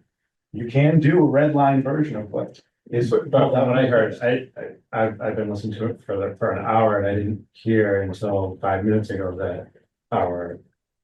The sign bylaw it would be at risk, right? So I don't know. And there, I mean, If you do a repeal and replace, and at the same time, the sign bylaw is at risk because if somebody challenges it, it's gonna fail. I mean, I would guess there are probably half a dozen, if not more, kind of sections or passages in our current zoning bylaws that are vulnerable to a challenge or that, just because, as Amy was saying, case law is always evolving over time, so it's inevitable. And that's the round two And I think change. that's probably the case in virtually every town in Massachusetts or city has that. I guess the thing I just want to say, kind of stepping back a little bit, is that I do respect all kind of the work that the recodification working group has put into this and kind of, I understand why the need was there to do it in the first place. I definitely sympathize with that and kind of the work in changing definitions. I guess from my point of view, as town planner or planning director, it's hard because it's easy for people in groups and stuff to kind of get excited, say, we need to change this, we need to change this, but I'm the one, along with town council and the town manager's office, I'm the one who has to kind of worry about the mechanics of how that's actually going to happen as a warrant article at town meeting and to get it ready in time. And just all these mechanics that maybe nobody else has to worry about. And so, it's not my intention to kind of sort of be a killjoy and say, I'm not trying to poke holes just for the sake of that, but these things really matter. And the reality is that, the group kind of just went all along without kind of, I think, maybe fully kind of thinking about the mechanics of how this would actually happen and stopping, maybe 6 months ago to check that with the planning board or the town council. And so now we're kind of learning, oh, by the way, if we do a delete and replace, this is going to be the problem. If we do it this way, we lost track of the actual changes. And so I guess it's just, maybe just think of it as kind of like a learning experience. That's not even close to how it went down. So you're new to the situation. It's true, I am new to it, but, That's not even close to how it went down. I've had I've numerous problems with the bylaw. and I respect what you guys have been trying to do. I'm not trying to kind of be the jerk here. I totally respect the reasons for it. But just understand kind of, from my point of view, I have to think about the mechanics of it as well, and these sort of issues as well. And so that's kind of just kind of be aware of that, I guess is what I'm trying to say. That I mean, was I thought- apologize if I see. There was no intent for this to be a repeal and replace from our standpoint. Yeah, It's a recodification. And there are other problems in the bylaw which need to be addressed. There's other dozen to 14 things need to be addressed. Signs is one of them. There's a whole bunch of them. And any of these things can be challenged in the bylaw. The inclusionary, we put it aside to not do it so we wouldn't get sued over it to begin with, from a planning standpoint. So that's another one. And there's another 10 or 12 in there that you got that issue with now that need to be dealt with. So it shouldn't be, hearing the repeal and replace. I hadn't thought about that at all because we were never directing it to be that way. But we've had interim planning directors and 2 other full-time planning directors that have been on this project from the beginning. This is how it moved along. Everybody's been looking at it. And you're new to it. I understand that. And you're the one that has to deal with it now. But say nobody's been looking at it's incorrect. Absolutely incorrect. And the council's been involved all along the way on this through all the years. Amy and I have worked together many times on the different pieces in here. I There's think a it's lot of problems in this bylaw that you're gonna find out. You leave it the way that it is, in the first couple of years here, you're gonna start seeing all of them. Because you're gonna have them in your office. We've dealt with as many as we could, and this is the first phase to getting a cleanup of it. The recodification is the easy part, the decision making and the towns making a decision on policy is the next phase, which comes in all these other pieces. You're not going to be able to do it all at once in this town. That's an impossibility. You can't, we wanted to do a full rewrite and change all of those things with the recodification. Never get, and I'm sure agree with you, never get that through town meeting. It So has to be phased. what if we did, what if we did Article 1 as the recodification? And then, we add Article 2 as battery storage and that gets added, that's the last section. That's just gonna be section 900, say. We keep inclusionary and we keep inclusionary as, I think it's 560. And so if inclusionary passes, then 560 changes. But it has to be 560 in the recod. Yeah. Okay, so then if it say the recod passes, we now have a new bylaw we're looking at. We're then gonna make changes to section 560. And that would be inclusionary, same thing with OSRD and same thing with floodplain, so we can do it. Mhm. We would not be producing, if we do it that way, then we would only be producing one document for each article. Because we're keeping them the same numbers. Is that possible? I think the numbers in the recod don't match up at all with the numbers That's what I. in the new section. So it have to be, it goes in this number in the original and this number in the Yeah. recod. Okay, So couldn't that be like, it's replacing this number, original bylaw, this number, recodification? So Scott, I wonder, does it sort of, to Amy's point, like, I'm trying to figure out like, how can we, I'm hearing both of you are trying to figure out like, how can we piece this together? And Amy's point that with the numbers that did change, was there any reason why we had to change some of those? Like, could we go ahead and still keep 560 the same? Well, I don't have the I recod don't know, version in yeah. front of me, but I think they're all basically like 300 point something. Yeah. So 560 is now 300.50 Oh, all or right. something like that. Yeah. They just have a different number. Yeah. The sections themselves and what's happening in the sections are the same as they were in the bylaw. They just have a new number. Mhm. So I mean, I don't know why you wouldn't have the same bylaw, just one version is the old bylaw is 560 and this one's 300.9. Whatever it is, because all it is a number as to where it plugs in. It's the same information going into the same bylaw. But I'm trying to imagine trying to explain this at the floor of the meeting to people for whom this is all completely new, who are coming in totally cold, knowing nothing about zoning bylaws or any of this. Well, we've just passed a recodification, and this next change we want to make, in the old bylaw would have been this number, and in this bylaw, it's that number. We could probably do that by motion. I'm pretty sure that people in town can understand that the numbering system changed because of the recodification. And I think we could reference that sometime. I think we can do it by motion. So the motion you would have two motions. And the motion would depend on Okay, if recon passed or not. my suggestion would be then that the articles you put together fit the recod, and that the motion on the floor is only if it doesn't pass. Okay. You know, so the motion, so if it doesn't pass and you want to go on to the next bylaw and it passes, then you have to make the motion to change the section that's in, the number. And go with the recod version. So, Keep in mind, it's not, in some cases, it's not just numbering, it is, possible changes to this text as well, perhaps, where the Well, the recod. changes you're making are changes to the text. Yeah. right, but there aren't any changes in the recodification, there's changes within the The place you're gonna definitions. replace it is gonna be the same as where you replaced it before, other than if there's definitions in that section, because the definitions got pulled forward. Right. And so then, Amy, is it possible then that we could present this Article 1, it's a recodification, but it's not a replace. What? Yeah. Um, Yeah, that's how it was designed. That has to be done by, we have to go through. We have to go through the existing zoning bylaw, we have to strike and pull, strike what's been. What's been deleted and bold what's been added. And.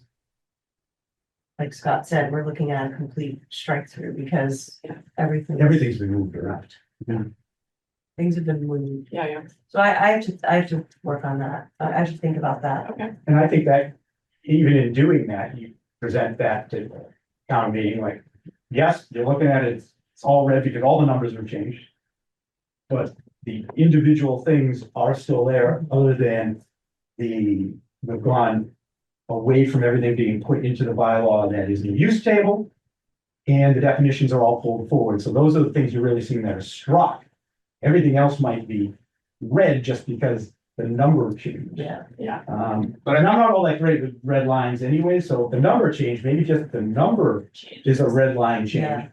The rest of it stays the same, and then you see that the definitions were pulled out where they went, Mhm. and the use itself went to the use table. Mhm. Type of thing, so maybe it's not as bad as we think it might But I be. think until Amy and I actually start working on trying to write up these warrant articles.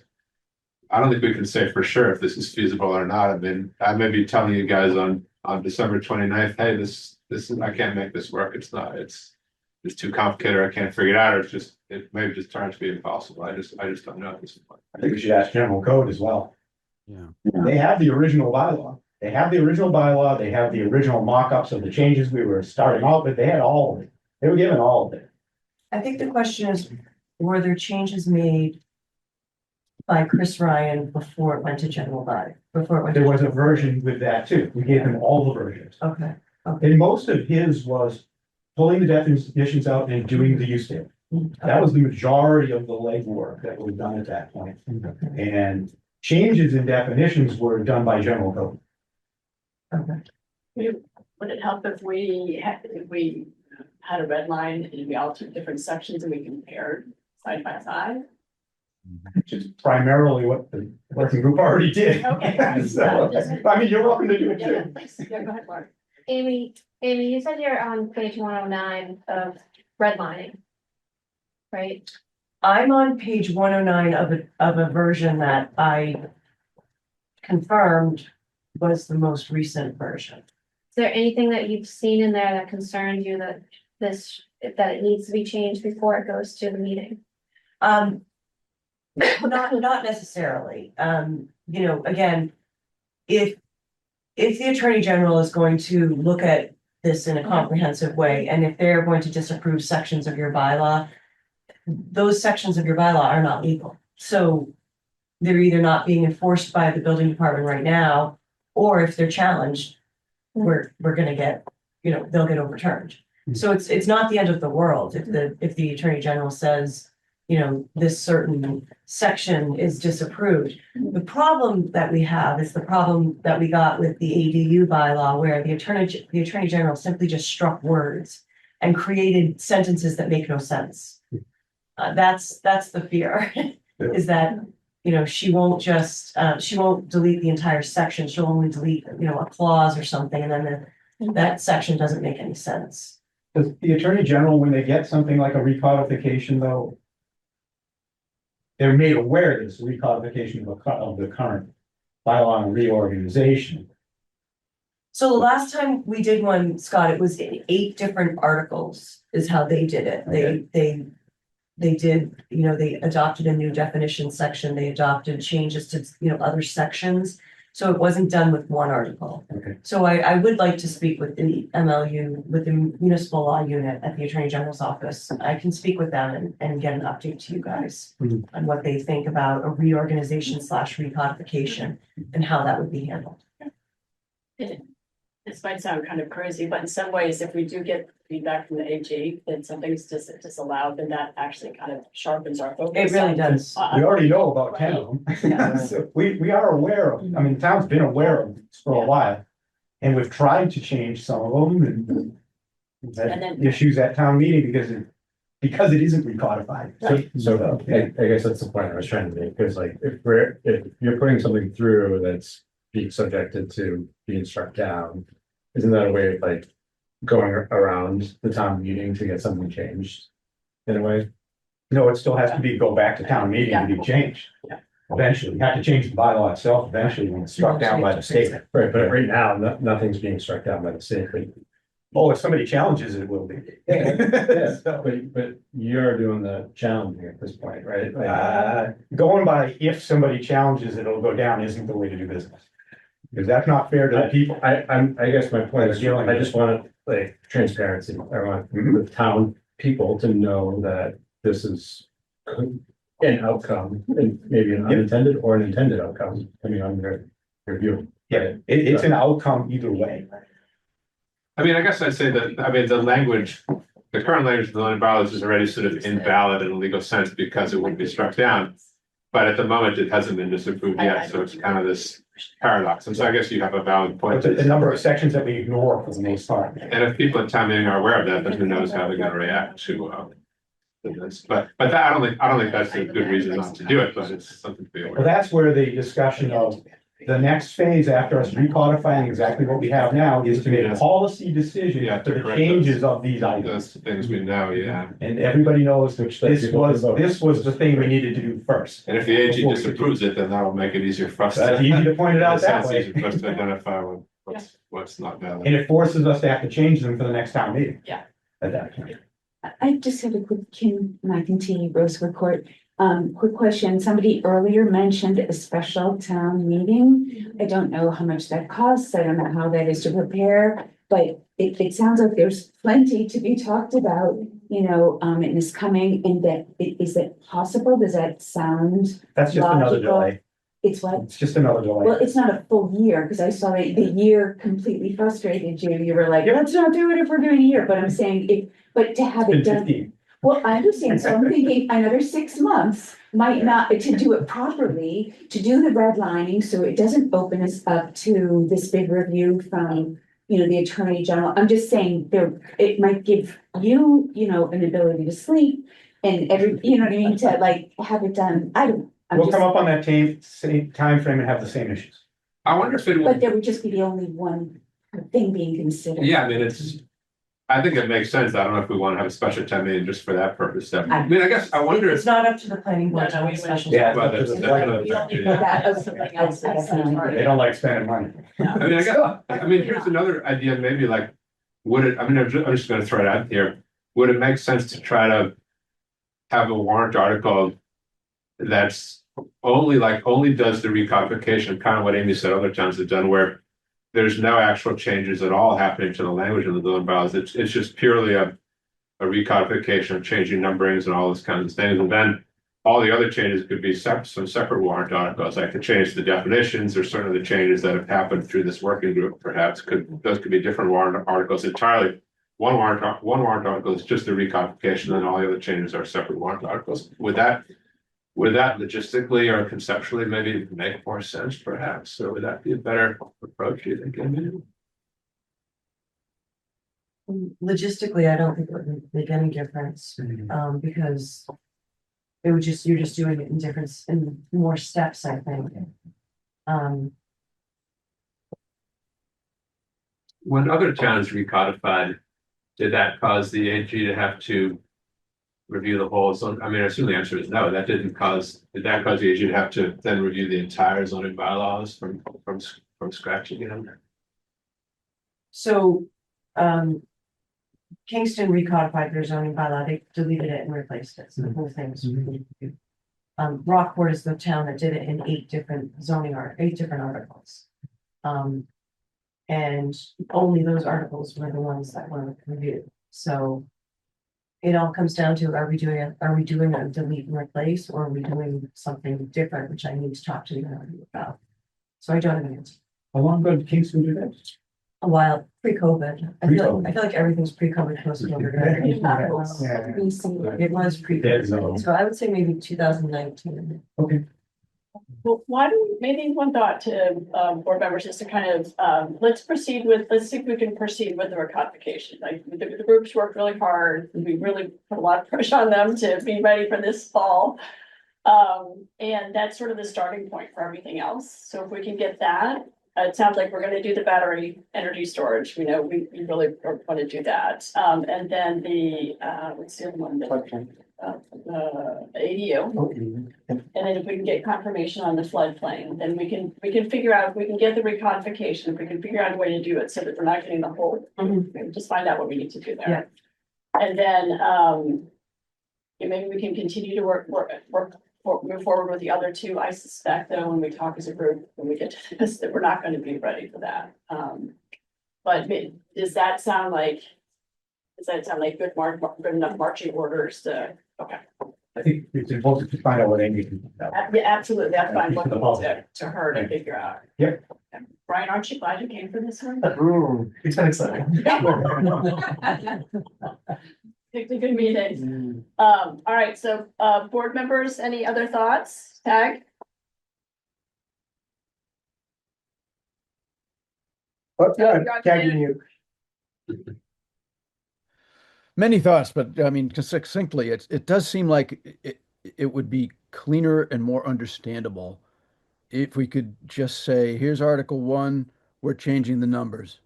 That's it. We're not moving anything. We're just changing the numbers. And at the end of that article, you authorize the town clerk to reorganize the pages to put the numbers in order. So that's eminently clear that there's no language change at all. Simple reorg as one article.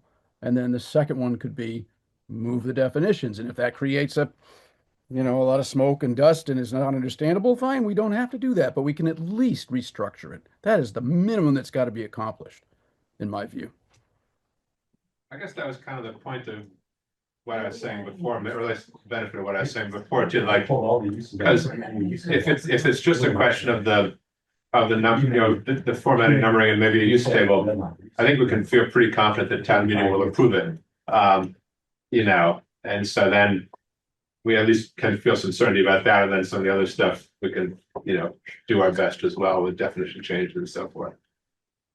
And also we can then explain it to people in a clear way that people know what's happening, like, because currently we've kind of, if we do a repeal and replace and somebody says to me or to Amy or to you guys, like, so what exactly is changing here?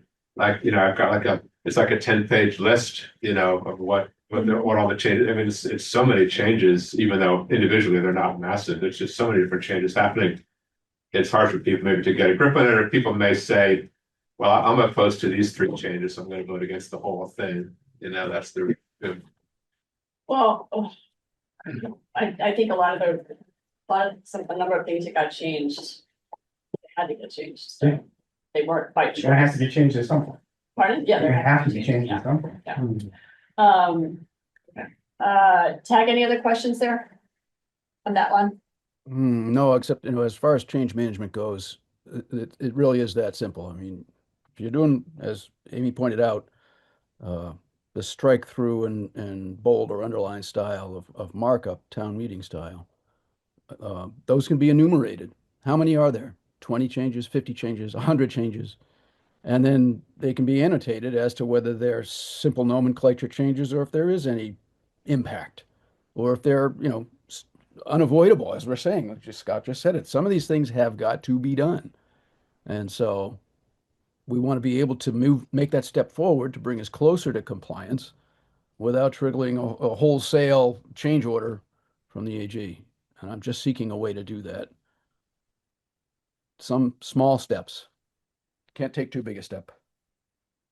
And the answer, hopefully, maybe you can get is the most important. Yeah. So. Yeah.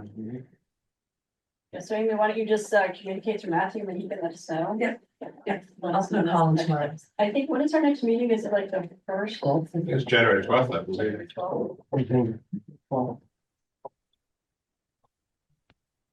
At that 12th, we have to vote to submit the bylaws. Okay, amendments.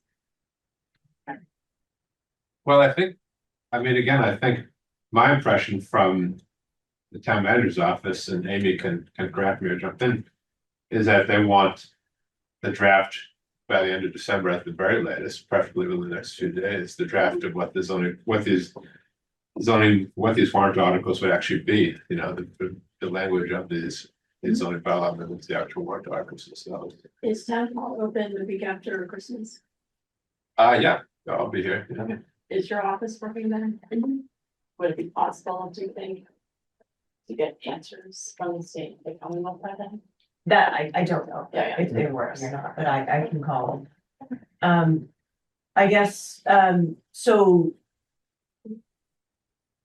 I guess, Matthew, you're saying they need more than placeholders by December 30th? That's my impression, from Rainey and Nancy, is that they really want to have, and I mean, I could check with them again tomorrow, but that they really want to have the language of the actual warrant article, by December 31st at the very latest, in fact, So that's a lot of leeway with the planning board. So, because you need to do your 48 section 5 public hearing, which could Which could result in change things. further changes. Yeah. So that doesn't seem correct, but in any event, you can forward them the recodification document that is 243 pages. And then you can forward them the battery energy storage and the floodplain and the ADU. The ADU one is pretty much not going to change probably. Again, with floodplain, I think that there's one section that should not be adopted. And then battery energy storage, I do have comments on that. So, and I anticipate there's going to be comments on that at your 48 section 5 public hearing. And our public hearings are on February 9th. Okay. So we're talking 6 weeks. Yeah. And did you check with Nancy on the public hearing being February 9th? Because I think your town meeting is it's usually around like March 7th. March 14th. Okay, March 14th. So that's probably, I'm just thinking when the warrant will go out to print. Your 48 section 5 public hearing should be concluded before your warrant goes out to print. It doesn't have to be by law, but it should be by convenience of the town, so when your warrant goes out to print, it's correct. And you're not making floor amendments. So I was under the impression that the warrant closes on January 26th. I don't know if that means that's when it goes out to print, but That's not, my guess. it's not when it goes out to print. So this timetable is great that you put together. I wonder, could you ask Nancy 2 dates? One is, when does the warrant officially close? And then the second is, when does it go to print? Yeah, I mean, I think I know the answer to the first one, but I can check them both. Yeah, Add those to this and share this with the rest of the board. yeah. That would be great. I again say the select board has usually got a lot of leeway with the planning articles, usually. Yeah, I mean, the recodification article would be obviously sent to them electronically. And that can be done because I don't think that there's, significant issues with, for example, some of the new definitions, things like that. So, that could be sent to them. If they want to see what's going on, that could definitely be sent to them. And just let them know the definition section, anything they find that is different, the definition was suggested by general code to match up with other bylaws. My impression from the town manager's office is that maybe it's probably because the select board wants to be able to see the entire warrant in early January, so they can start to discuss and debate, what they support and what they want to see changed and all that kind of stuff, because again, they're hoping to close it by January 26th. But And I would also say that fully half, if not more, of the select board or former planning board members are all involved with this in one way or another along the route. So, Yeah, like three Really? members, yep. yeah. So they've all got some background on it already too. Which is great. Okay, why don't we talk about the individual ones? Just because we've got a crowd here for battery storage. And we talked about ADU and zoning. Yeah, let's do that quickly. So actually, Amy, let me just ask, actually, you should be here for this too. Let's go to ADU for just a second. Hopefully that's a quick one. I haven't seen that one. Oh, you haven't? Okay. Yeah. that was through Jeff Blake. Oh, Jeff, like, Yeah. we'll handle that one? Or will you Yeah. see it eventually? I don't know if he's seen an amendment. I know he's advised on what to do now that the AG has disapproved certain language. So Matthew, what was it that we have? Yeah, so if I understood his email correctly, he approved the amendment and the change I made, which is actually very simple. It's just just following up the AG's disapproval of two parts, to take out the word single family in two places, then to delete that one little section about the dimensions and the sizes and stuff. So So it's very minor. to Amy's earlier point, when we take out single family, it says ADU shall retain the characteristics of the principal dwelling. Is that sufficient? So just to be Yeah, clear, the bylaw that's going to be issued by the town clerk. Yeah. Your ADU bylaw is going to have what was voted on at town meeting with the words that the AG disapproved taken out. Okay. You don't have to go to town meeting for that. Oh, we don't. No, that's what your bylaw is going to be. I think maybe you and Jeff need to confer, because originally Jeff told me that, but then he told me that we do need to go to town meeting. You go to town meeting to fix the fact that your sentence doesn't make any sense. That's what he was telling you. So by taking out the word single family, Yeah. those two words. Yep. Your sentence doesn't make any Right, sense. so to retain the characteristics. So that's what needs to be, there needs to be an amendment at town meeting Okay. to make that sentence make sense. Glad we had this conversation. So what did we put there? You haven't seen this, is it fair? I'm If you sorry. send it to me, I'll take a look at it. Okay, Okay. all right. Add to another action item. Send the same. Well, yeah, that changes a lot of things. Okay. I'm glad we had this conversation. Yeah, and then if there- Recon. Yeah, exactly, yeah, You just add that to the recon if you wanted to change, if it turns out to be that simple. Yeah. yeah, we'll figure that Yeah, out, yeah. I took a whole section out of the setback and height. And that's fine, we don't have to do anything there. Okay. Because the sections, technically, that section does not exist, Okay. because the Attorney General disapproved it. Why is that? The Attorney General, they've taken an extremely, hard line on ADUs. And, Duxbury did great, actually. We have other towns that really got dinged quite a bit, so, they're being extremely unreasonable, to be quite Yeah. honest with you, when it comes to ADUs. And get them. I think, John, to get a full answer, you'd have to read the whole, 9-page letter that the AG sent us. Yeah, it's pretty complex. But so just to make sure I understand this completely, so for the current zoning bylaws, which actually we're on the verge of publishing right now, current as in reflecting what was passed at the June town meeting.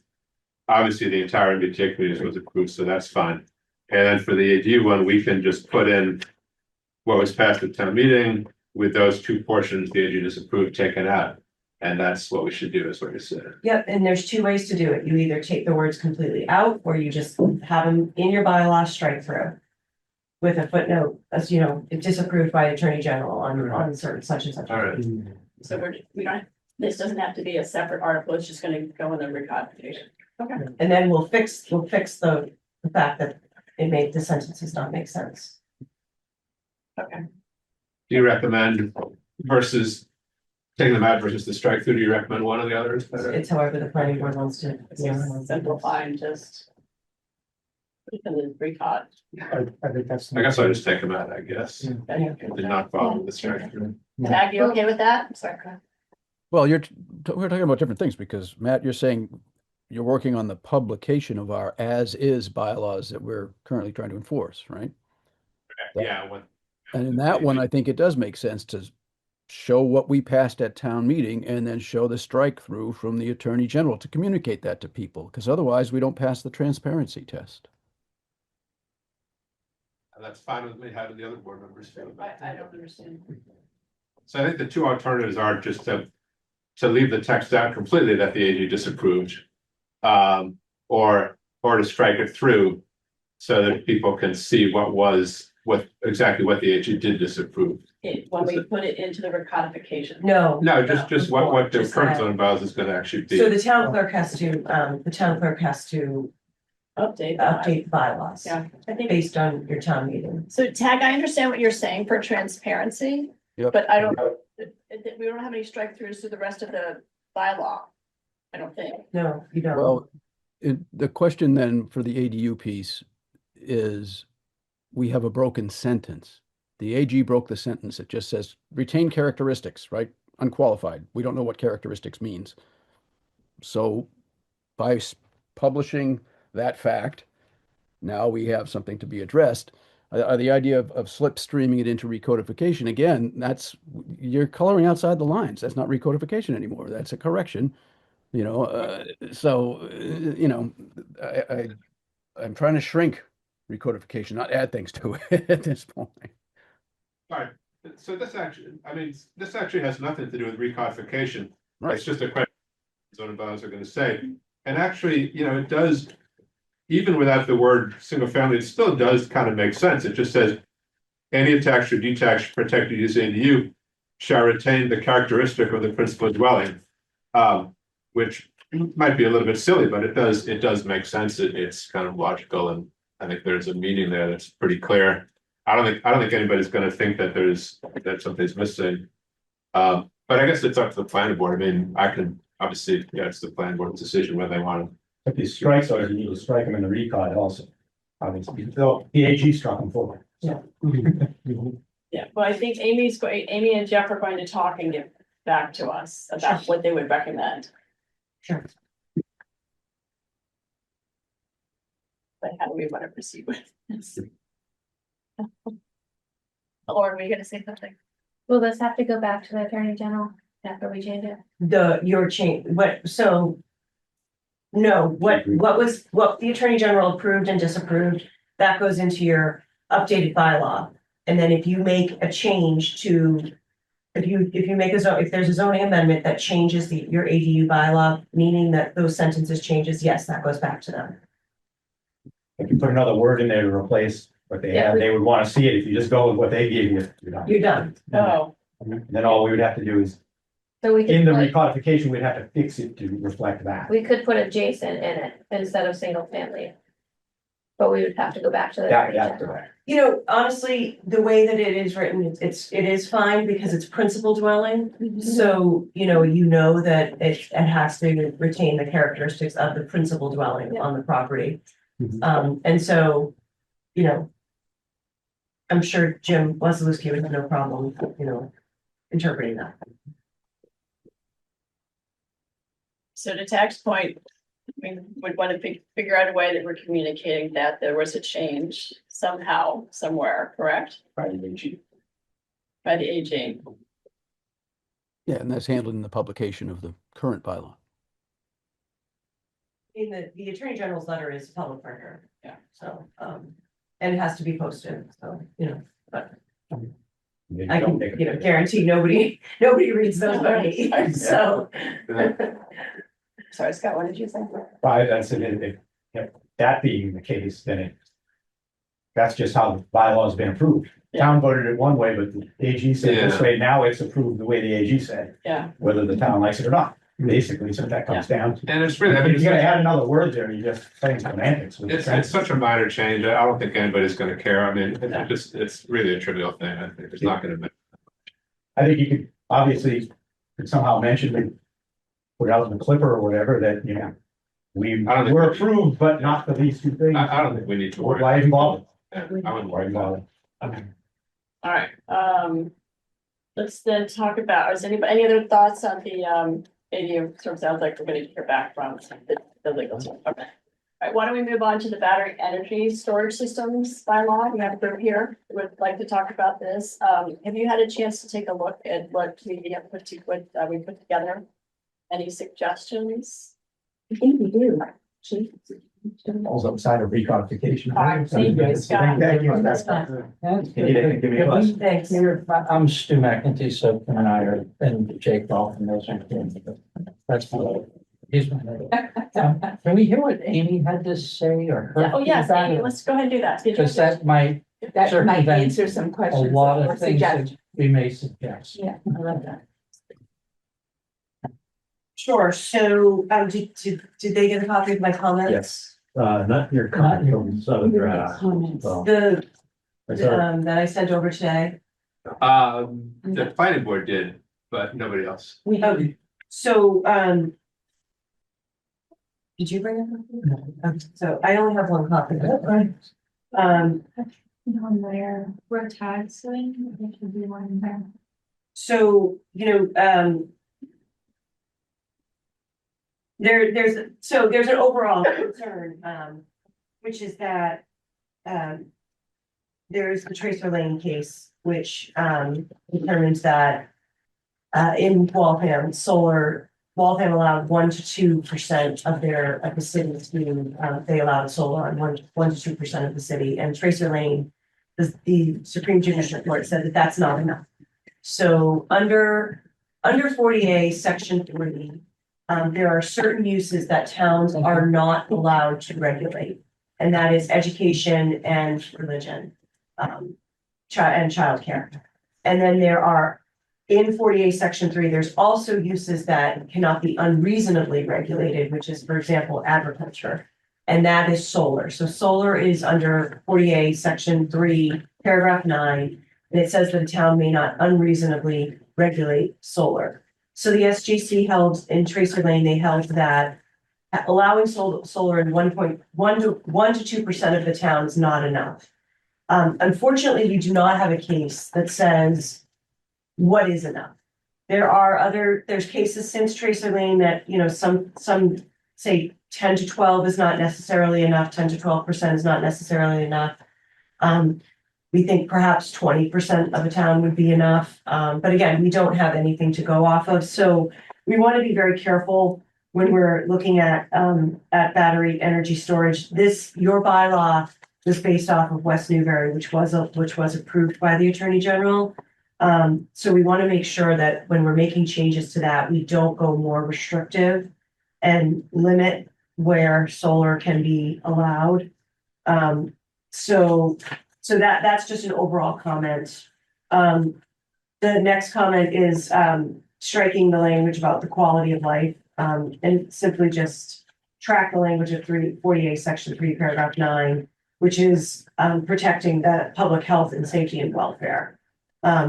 Quality of life is actually quite subjective and very hard to determine, a third party to determine. The non-participating property and the non-participating residents, I think those are just for butters. That can stay. I just wanted to just point that out. And then again, we in 622.4, this is the location. So I need to know more, such as, what the PD1 and the PD2, what percentage of the town that is. It appears that RC is 75% of your town, which is, and solar is prohibited. So we need a little bit more, we need some more numbers, I think, to decide if we're being reasonable here, or not. Other changes are simply just changing, acronyms, things like that. We added, a paragraph regarding fire chief and the board of health and peer review. Obviously that is a decision of the planning board as the special permit granting authority, whether you want peer review or not. It's not up to the applicant to decide if there's gonna be peer review or not. The noise, 50 dB at the property line, that's low. This section could be, if challenged, it could be held to be unreasonable. However, I'm counsel for the town of Norton on the Next Sun case, which is a land court case that's still going. It's a 2018 case on solar, and it in that case, the court has upheld a condition regarding noise at 40 dB. And it wasn't in the bylaw, but it was a condition of site plan approval, and it was not contested by the company, by the solar company as being unreasonable. It was contested by the neighbors as not being stringent enough, and the court said the condition was fine. So I'm not saying definitely 50 dB is not going to cut it. I'm just flagging that for you guys. And then the setbacks. The setbacks are pretty significant setbacks. So I don't know if those will pass muster. They are very, pretty significant, 200 to 300 feet. And then the same thing with the mitigation being 2 times the amount. Our firm represented the town of Petersham in the Sunfin case, where the appeals court they disregarded its ZBA's determination that preserving forest was more important than solar development. So that one might also, if challenged, might not pass muster. And then the last comment that I had was simply that it says that waivers may be granted for aesthetic items, not health or safety requirements. And I just think that I suggest listing out what can be waived and what can't be waived. That's just too subjective right there. So when you are allowing waivers, you want to be careful, because you don't want to turn waivers into a variance, for example, because the planning board does not have the authority to issue a variance under the statute. Only the zoning board of appeals can do that. So usually when you're dealing with waivers, it's a specific section of the bylaw that can be waived by the planning board. And, certain things such as, increased setbacks can be waived, things like that. So, waivers may only be granted for aesthetic items. I honestly, I don't know what that means. So, I just suggest maybe working on that section a little bit. And that was it. Those are my own comments. Right, thank you. Maybe, just a quick question, so I'm curious. I mean, I looked over the West Newbury zoning bylaw, pretty closely, at least some parts are pretty closely. But the one thing I was confused about is, were they allowing solar everywhere in town? Or because I couldn't see anything in there that actually specified, it may have been another part of the bylaws, but I didn't see anything that specified where they were allowing it or prohibiting it. They had it in an overlay. Okay. All right. Somewhere else. And so was that maybe 20% or half the town? Or... I think it was 20 probably. And I think it actually was not one overlay. I think it was more than that. So I guess in this thing I wrote, I estimate this would allow, I spent a lot of time looking at the zoning maps, and I think, I estimate it would allow best projects in about 20 to 30% of Duxbury.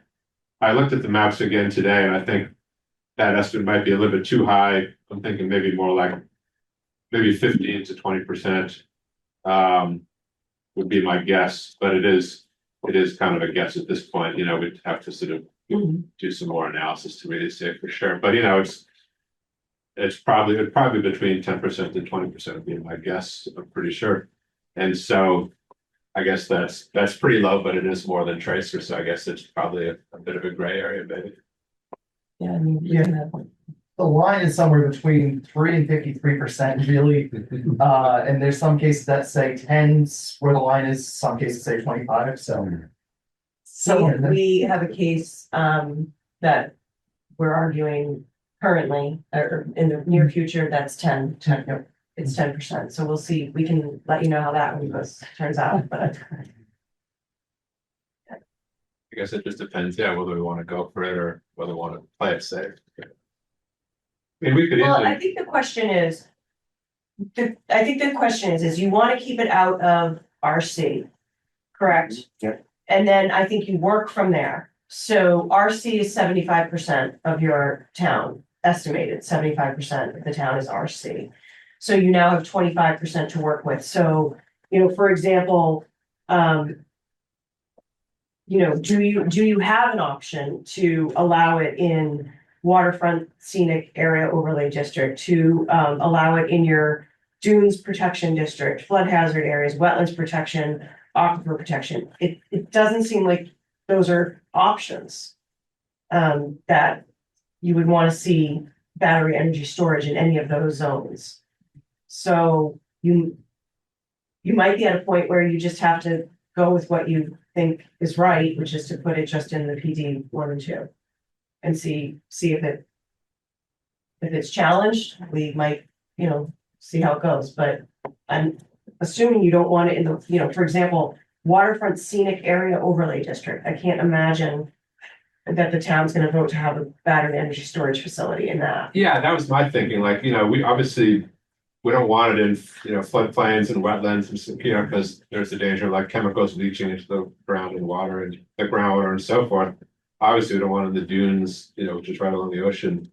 So, and then, yeah, the aquifer as well. It just seemed like we could make a pretty good argument sort of from a public health point of view. I mean, I imagine these percentages maybe, perhaps it's not just a question of the percentage, but like how well can a town, like if an entire town is 95% wetlands, maybe they can make a pretty good argument, that it should only be 5%, whereas if a town is totally all upland, it's a totally different story, perhaps. It depends on the judge, maybe. I think it should be pretty easy to come up with a percentage. I mean, we did it in Mashpee based on the zoning map.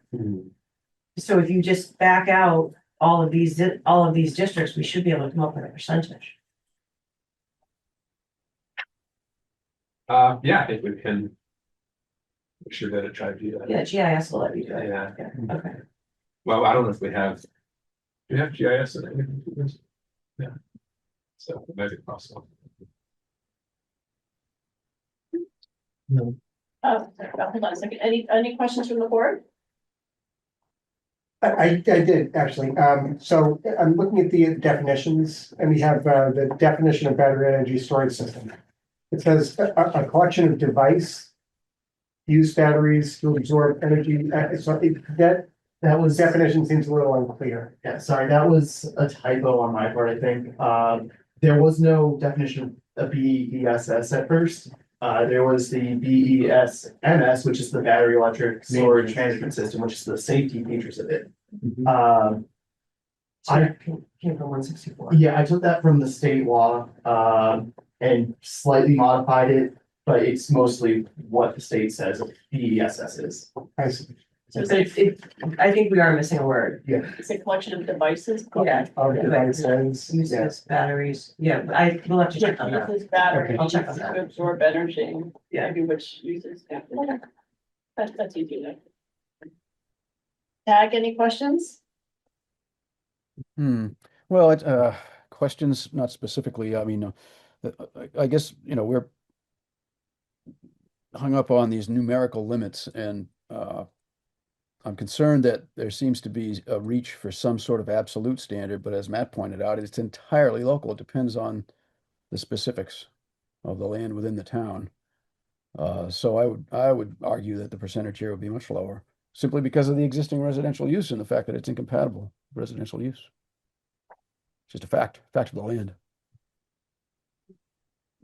Except that the land court determined that it wasn't. Right, surprise. Yeah, I mean, that's I mean, obviously Duxbury in reality, it's like, other than all the green spaces or the parks that are preserved, the wildlands, Duxbury is like 95 or 97% residential, so that's kind of the reality. As you said, yeah, we're up against what land court has said. Right, and the, in the Duxbury case, the land court ruled against us. And I mean, I suppose one other argument I heard was that, it shouldn't be, a best project should not be within like maybe 200 feet of Route 3 or something, because it's a possible hazard. But I don't know if we could really put that in the zoning bylaws. It seems like it might be a stretch to justify something. No, and that absolutely would not fly because that's where the utility lines are. All right, no more questions from the board. We'll open it up to the audience. Thank you for joining us tonight. Yeah. Sure, I just wanted first to say thank you for all the hard work for everybody, and I think this draft is great, there's a lot of great things. Excuse me, just would you mind refreshing your name? My name's Jake Raker, Rosewood Court. Great, thank you. So thank you for all the hard work that's been done so far. My first question was gonna be on the residential district, and you just mentioned that the land court case, like what happens? I think that's under appeal still, even though we pulled out of our project, as Dave's still in the case, or? It is not under appeal anymore. The appeal, well, it is technically. The appeal is going to be withdrawn Our appeal. Yes. So does that mean that, because it's gonna be moved. so the original ruling, does that still apply? So it's a land court decision, so it's not, it doesn't have any precedence. It's a trial court. If it had gone to the appeals court and was decided in their favor, it would then be precedential. So just, Yeah, okay. Kim McEntee, Rosa Court. So if you're saying that that is going to be a moot point, and you're saying that it doesn't stand, that because it was a land court, do we then go back to where it was appealed by the zoning? Because I mean, are we now going back to the original?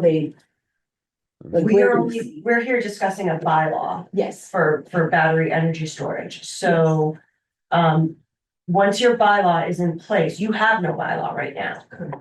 And so the land court determined that the ruling, that the zoning board of appeals decision was unreasonable.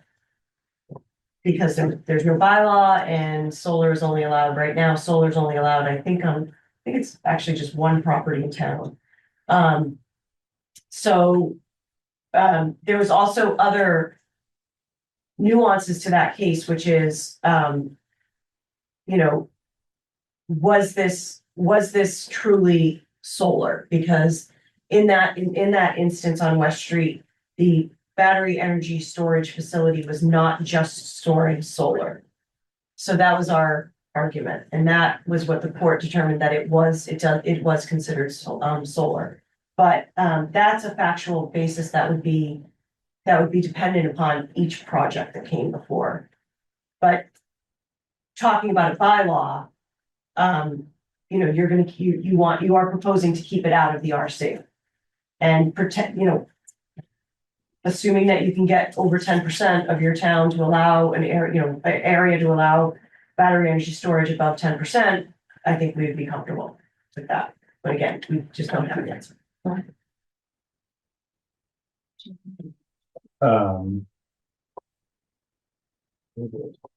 So the current draft has standards around safety standards and the current technology and, I guess, as like fire codes and things change over time, is there a way to make these projects keep up in line with the new standards and current standards, or would they be grandfathered in?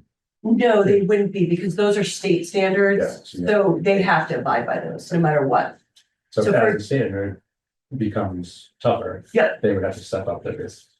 If it's an existing facility, so if it's an existing facility, it always depends. So for example, if a facility has to go to the EFSB, it's the Energy Facility Siting Board. If they're if they're making a modification, depending on the size of the modification, they have to readjust the entire facility to the current standards.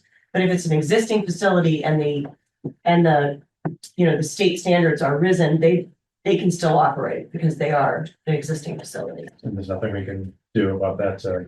No, they would have to trigger, usually it's a 50% rule. Modification. I'd like to add something to that, if I may. One of the things that I was going to suggest is, wherever you see the NFPA 855, adding, the NFPA 1. So they're different, but they're in tandem. So the NFPA 1, I'll just read you what this is. The documents are designed to work in tandem. The NFPA 1 provides legal enforceability of the general fire code, and the 855 provides the technical specifics that the local authority having jurisdiction and permitting, etc. So the beauty of that, coming back to what you said, it keeps pace with technology. So the NFP 1 is like the big umbrella, the 855 is underneath it, which is specific to the best.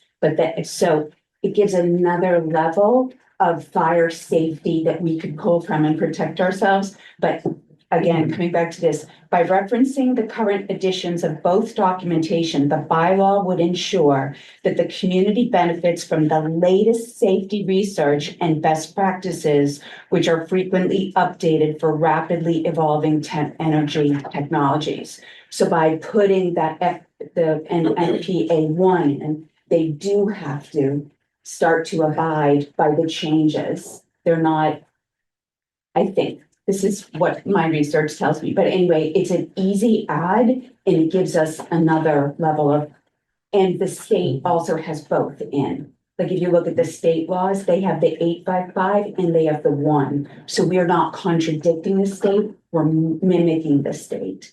That would be my suggestion. Can you email me that language? You got it. Yeah, So- I'm not sure if we can, I mean, I guess Amy could say more whether that can be in a zoning bylaw, if that's more of a building code type of thing. But Well, if we. this one says it should be included in the bylaw, just saying, just my little research. Just so I understand, so it would say something like best shall comply with NFPA 855. So you would say, And maybe would comply with NFPA 1 and NFPA. you got it. 855. It's literally just a slide in, but the state has them both together. Yep. So that's why I was like, why do we only have the 855? And then I started, and like that's just something I'm not. That sounds like a great idea. You're fine. to me. Yeah. Can I ask, did you have a question? Okay. Can I ask a clarifying question? So the way I understand it, the proximity to the highway was about 100 feet for this project. If something happened to that facility, and it will happen, and there is a fire there, they literally, I assume, would have to shut down Route 3. I don't know. Well, evacuation would be semi-required, if that makes sense, for people within a certain proximity, right? That's all under the state fire code, that's not under zoning. Okay, so help me on my mind figure this out. If these things are along a major thoroughfare and there is a fire and they have to shut the place, a major thoroughfare down, that's kind of an issue, right? But you're saying that would not fall into a bylaw? I don't know. It doesn't, it wouldn't fall into zoning, it would be a state fire, it would be a state fire code issue.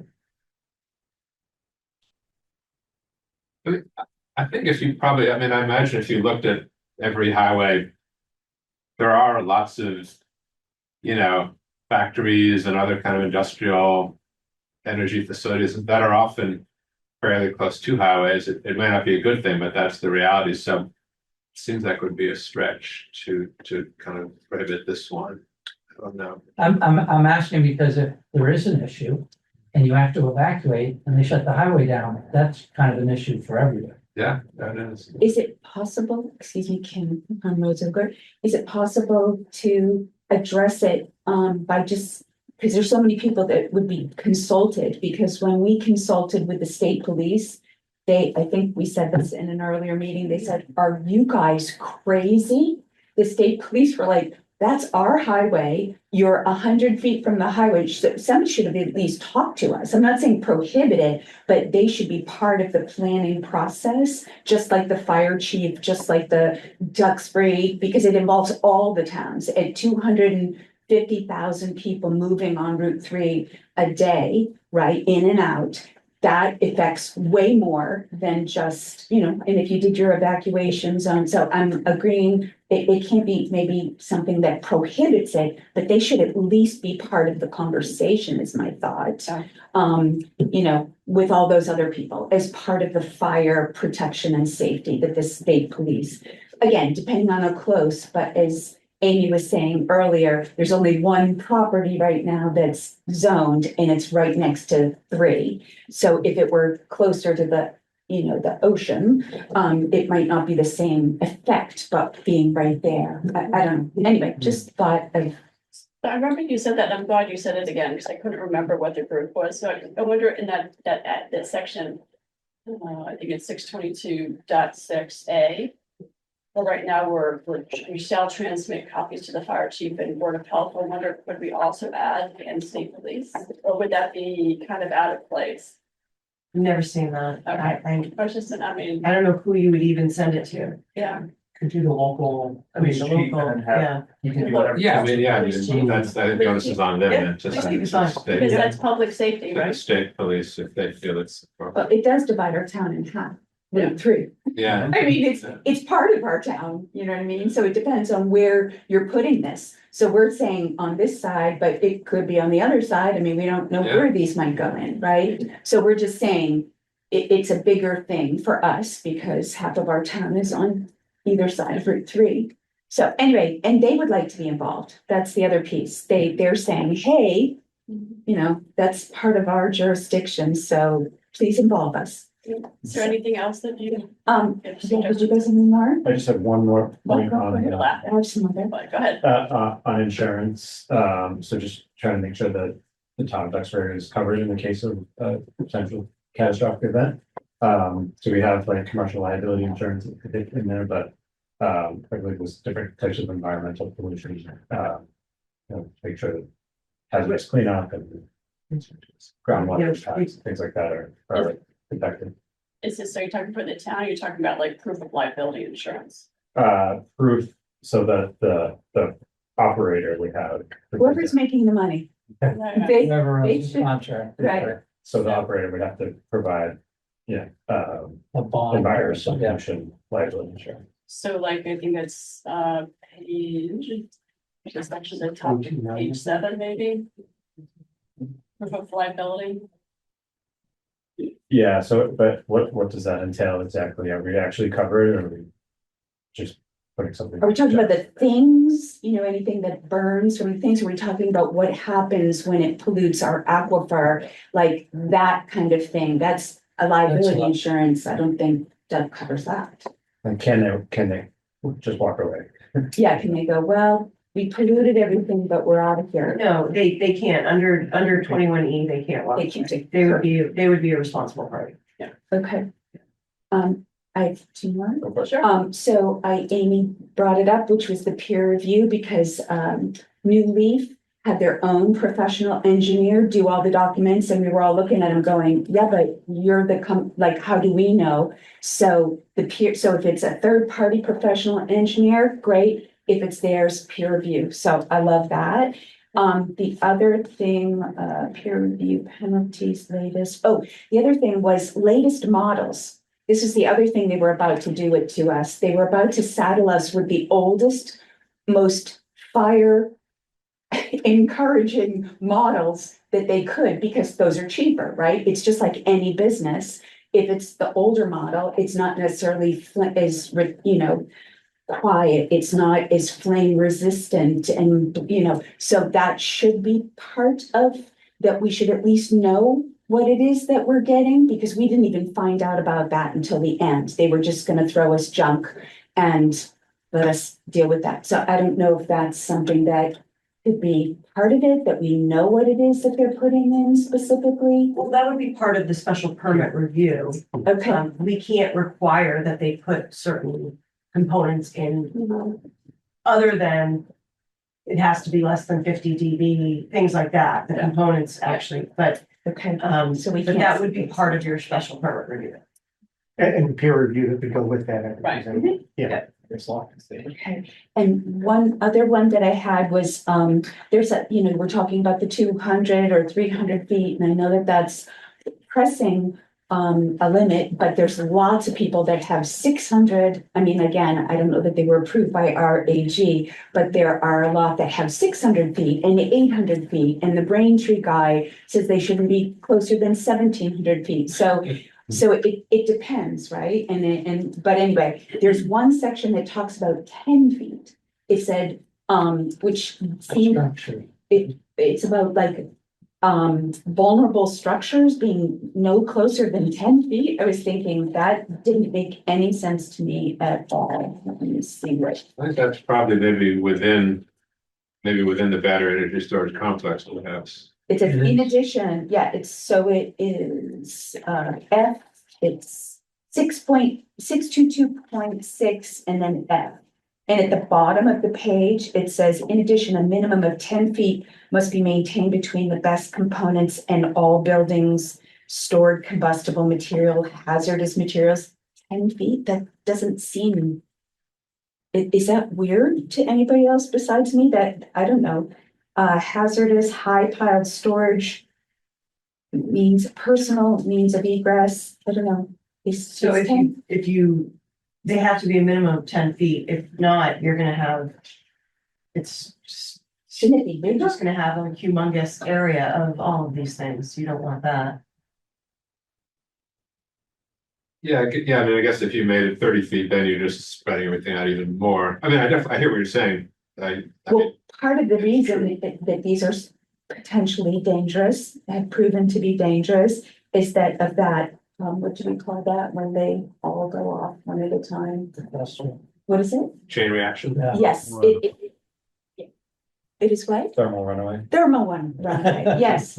So obviously, a little bit farther, I don't know, it just seems odd to me, but is that their product shouldn't be closer than 10? I don't know, I think I don't understand that. It's the components of the actual energy storage area. And so they're saying a minimum of 10 feet. Yes, so in this energy storage area, they can have the cases for the lithium batteries, for example. And then if they have any other kind of materials, those have to be a minimum of 10 feet away in the actual area, whether it's the chain link area or the building itself. Okay, They're changing all the time. yeah. So before they looked like cabinets that were next to each other. Right. Now they look like square buildings and everything's in this square building. They're constantly changing. The design of them are constantly changing. I suspect a lot of that stuff in terms of like, yeah, the layout of the actual battery storage itself and the things around it is going to be regulated more by sort of NFPA 1 or whatever, other things like, as opposed to zoning bylaws, those kinds of things are going to really control, because like Amy said, the technology is evolving so rapidly and changing so quickly, and the knowledge as well, that probably a lot of it will be more under fire code and those kinds of things. And the reality is what the zoning bylaw regulates is more things like use and the setback and a lot of those. And of course, the process of, site plan review or actually, does this need to be, can this be special permit? Does it have to be site plan? This is a special permit. So that's allowable, then it can be special permit. Amy, may I ask one last question? You had said there's only one property in town. Is it the West Street property? No, currently you have a solar bylaw in your zoning bylaw right now. You have a solar bylaw, but it only really covers one property. They can't be allowed. Yeah. It's There's- only town hall. Yeah, So I guess that seems like, I mean, is that also invalid? I mean, would that sort of have a challenge? I wouldn't worry about that one now. Also the second solar. Yeah, it's too late to worry about that. I agree with that, I agree. But I mean, So that's all I meant. I see. So here, this is an improvement. Because this is technically, what we want to accomplish from this is we want to accomplish a bylaw that regulates where these are placed in town and that can be defended. Any other questions? I do, so with regard to the noise requirements. Right now, it says, we've got 50 decibels at the property line. You'd made mention of another case where, was it Norton or some other Yeah. place where, they had a 40 decibel Yeah. requirement. Yeah. And that, I couldn't remember if you said that was not challenged or was explicitly approved. So it was not challenged by the operator. So Okay. Next Sun didn't challenge it. It was a condition of site plan approval. Mhm. But the abutters challenged it and said that it wasn't stringent enough.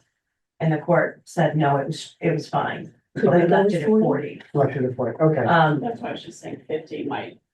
I think 50 might pass muster. Mhm. But again, the operator didn't challenge it. Right. Well, I mean, if they got away with 40, Why don't we I start mean, with 40? I'd like to go to 0, yes, Right. but zero is not possible, so. I mean, I would like to go to 40, if that has passed muster in another town. Again, it was not. I know it wasn't bylaw, challenged, I know it wasn't It was only challenged, a I condition. understand that, yep. I took the 50 from our, I think it was from our wireless telecommunications tower. Language in our zoning bylaw about those. I guess they must have put that in because sometimes that machinery makes a little noise too, so. I guess I'd be inclined to go with Amy, I guess I'd be inclined to support Amy here and say, let's go with 50 since it's 50 is fairly low anyway. I think 40, I mean, we can try 40. Let's go for it. And get some room to move.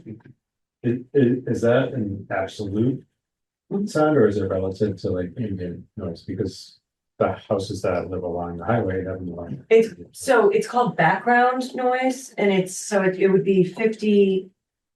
In excess of 40, it's usually 40 over background. Which is, would be 40 over ambient. But that's reasonable. I mean, that's fair. I mean, it would be unfair to say you can't build your battery storage facility because there's a background noise that's already causing more than 50. Well, maybe that would, I don't know, maybe from their point of view, that would feel unfair to say, oh, the highway already makes so much noise that you can't have any noise. I think that would seem unfair, or that would not certainly. That's something. I don't know. Yeah, I like 40. So I thought the state The was, state had a 10. had Had 10 above, decibels above above ambient ambient noise. is what the state in some of all the documents, I don't even know which one we're reading. Yeah, it was- I guess that's why I was confused about. That's what triggers the state noise bylaw under 310 CMR 7 Okay, is 10. 10 It's just over. a trigger, yeah. 10 over. Yeah. So would that come into play for our 40 or 50? Possibly, depending upon what. You're gonna be more stringent. At 40 or. Yeah. Since ambient's probably about 40 or 50. But, so the 40 or 50 is. Tag, do you have any absolutely questions, Not over. thoughts? Questions and thoughts? Yes, well, I love picking things apart, as you know, so my concern with whether it's a 40 decibel limit or a 50 decibel limit is, just as you stated, it's relative to background and it is cumulative. So if you were saying it was 50 above background, that could potentially be ear splitting. That's not something we want to provide any kind of a possibility of happening. And then the other thing had to do with the property line. These facilities operate with fans, as I understand it, that typically exhaust upward. This means the sound is being broadcast up into the wind, and therefore it might be 50 decibels at a property line, but if you're 50 feet away with your bedroom window open, you could be getting a lot more sound. And that's a physical reality, and I know there's no way to regulate around that, but I'm just concerned that this is potentially going to have unintended consequences. And I'm not sure, Amy, if there's any legal way to handle that. 40 decibels is a refrigerator or a quiet office 50 is moderate rainfall. For example, 60 is a dishwasher, 70 is vacuum cleaners.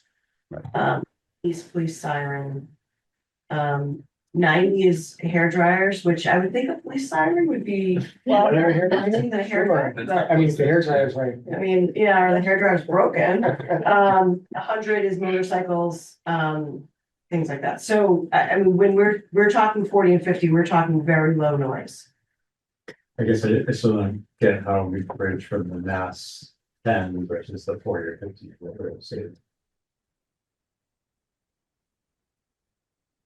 I'd have to look into the 10 again, so Yeah,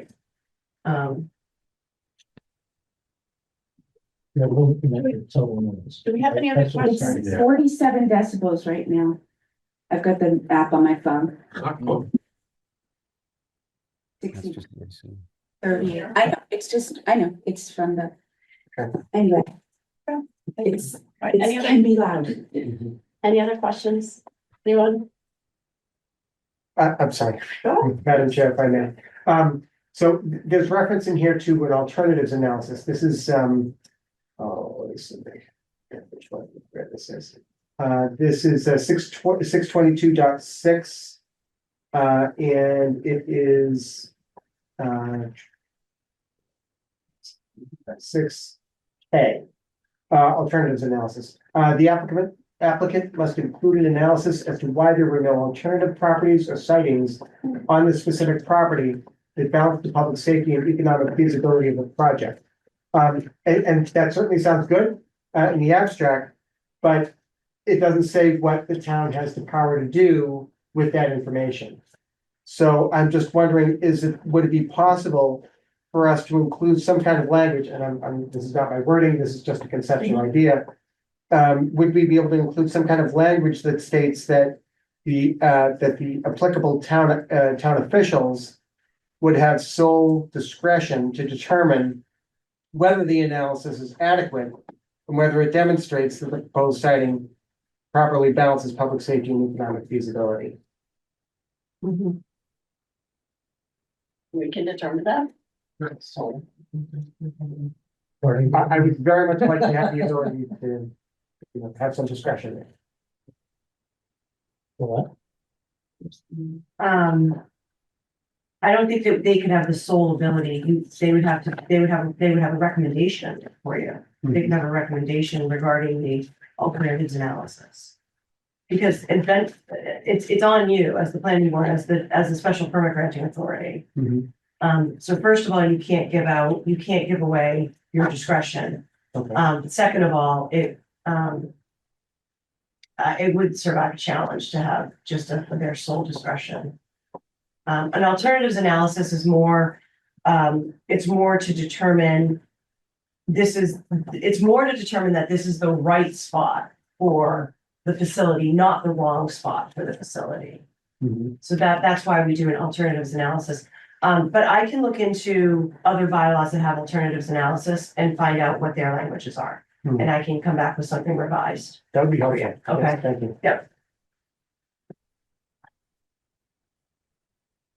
Any other questions regarding this? This has been, thank you all for coming and for Yes. providing so much Very helpful. feedback. It's been really helpful. Trying to be. I don't know if Citizens. you guys want this, but there are two bills up in theory, to be voted on, that'll just stay at the state level, that I'll give you guys. We are tracking those. Okay, So we are. just so you guys are aware of these, one Matthew, maybe? gives the municipality full discretion, and then there are a bunch of other things in there that. Which would help us It's in the just a- long run, obviously. Second, we should have 2,000 foot pushback. 2,000, Well, 2,000 and 3,000. Wow. yeah, Along the highway then? it's what? No, they were for special zoning areas that they didn't want to be touched. All right, So I read it In earlier the state today, so I right now, can't remember. we're all- well, thank you. Thank you, everybody. Thank you. Good night. Appreciate everybody's All right, so, acceptance of it. Yeah. We're now leaving. I will send you that information. okay. so there are two other zoning bylaws that we were gonna talk about. It is 840. We still, I wanted to get some general thoughts of the dictionary, bylaw, and open space, residential cluster. I don't know about you, I had a really difficult time reviewing what MAPC says. Because usually you see things were, crossed out, I've never seen anything like that, honestly. So, I would actually suggest that we go back to MAPC, ask them to put it in a format where we can have more discussions. Also, is this something we want to hold off until after we do the recodification? Because otherwise, it's a lot of work that needs to happen in the next month. Not that I'm not willing to, but I'm saying it's 8:30, we haven't even talked about these two. Thoughts? From the board? I think going back to MIPC would be a great idea. I'm inclined to agree. I guess my only caution with that is that probably means it's not gonna make Springtown meeting. Yep. But otherwise, that's fine with me. I mean, it's possible that, I mean, strictly speaking, they didn't even have to do this one, so it's possible they just may say no. But I think that's fine, because I can probably do some work on my own eventually with this to sort of whip it into shape, or to get it more, at least more clear, more legible and more clear, and Well, perhaps more of what we want. Okay, I actually did a draft just to see what it would Oh, look yeah. like, so I can send that to you and Yeah. say, could they perhaps just make sure that we're on track and Yeah. they do this? Because when I grab it from the PDF and when I grab the zoning bylaw and try to mix it with this, the formatting is all lumpy because one was a PDF. Yeah. So yeah, that would be great. Tag, any thoughts? Yeah, I mean, I guess I want to ask Matthew a question about how this came to be. What did MAPC start with? I think they started with our current zoning bylaws, I assume. I mean, this process began before I began working here. Okay, But so they didn't, I'm trying to clarify whether they had received the markup from town council and were working against that or not. that was the second round, yeah. So they got, I mean, originally, when we began this originally, whatever that was, I assumed they began with their current zoning bylaws, but then once I got the thing from them, then Amy wrote her comments on that, and then the board asked me to send those comments back to MPC, so that's what I did. So that's what they got on the second round of revision. That's what they were using. And I think talking to them, for the most part, they said that they agreed with your comments, so. Yeah, because the only thing I got from the markup I saw from MAPC was the name change. It didn't seem like there was anything else in there, so I didn't know if they were just playing catch up. But I mean, in terms of when I look at the change list from all of these different things, I noticed that some of the work for IZ and OSRD is just the renaming, like EOHLC, and that's taken care of in recodification. So I see duplication happening here, redundant effort, which is unfortunate because it's just waste. And I guess I'm still having, the same challenge that we were confronted with in the recodification of these sort of minor changes or coloring around the edges that might impact policy and we're not sure. Well, we've got that in spades here because we know we're trying to deal with issues of policy, but we're still kind of picking at language. So I'm still struggling with how do we actually identify the policy change, because the language is only incidental to that. And by focusing on the detailed language, we kind of lose sight, I think, of the policy changes. I mean, I can try to give a short answer to that since we're running so late. I think the big thing is that it's the current zoning bylaw has the rule that, even an ordinary subdivision application has to go through this affordable housing requirement, which is, under the new case law, you can't require that. So I think that's a fix that has to, that's not a policy fix, it has to happen to both of the inclusionary and the OSRD. And then I think otherwise, there's a modification where they propose that if somebody does an OSRD, they can get slightly more. They can, what is it? Or no, if they do, actually, like if they do a higher percentage of affordable, they can get more density, I guess. I think if they agree to OSRD Yeah, it was up to 30% density bonus. Yeah, which actually, the more I think about it, the more I wonder if that could be a hindrance to getting it past the town meeting. Maybe we should. Like, that's the kind of thing that somebody at town meeting might say, wait a second, like, I mean, density is always like such a negative, such a word that can strike people up. Yeah, well, that's one of the reasons I think we should take our time with this. Yeah. Hmm. Know that it's one of the things and I can see you're both on the trust, the housing trust. I know that's really important. Yes. I think we'd want to make sure that we have the conversations with them too, to make sure that we're all on the same page and that they're able to support that wholly. Agreed. So, Yeah. are we okay with maybe pushing this one off? Well, it's clearly not feasible to have the language ready in a week or two. It's not feasible. Why don't we can put this back on the agenda? I'd like, maybe let's keep it on the agenda. Let's work through these other, the town meeting articles and then put this back on the agenda so we can have it ready and strike when we're ready, when we can. That's okay. That sounds good to me. All right, anything else?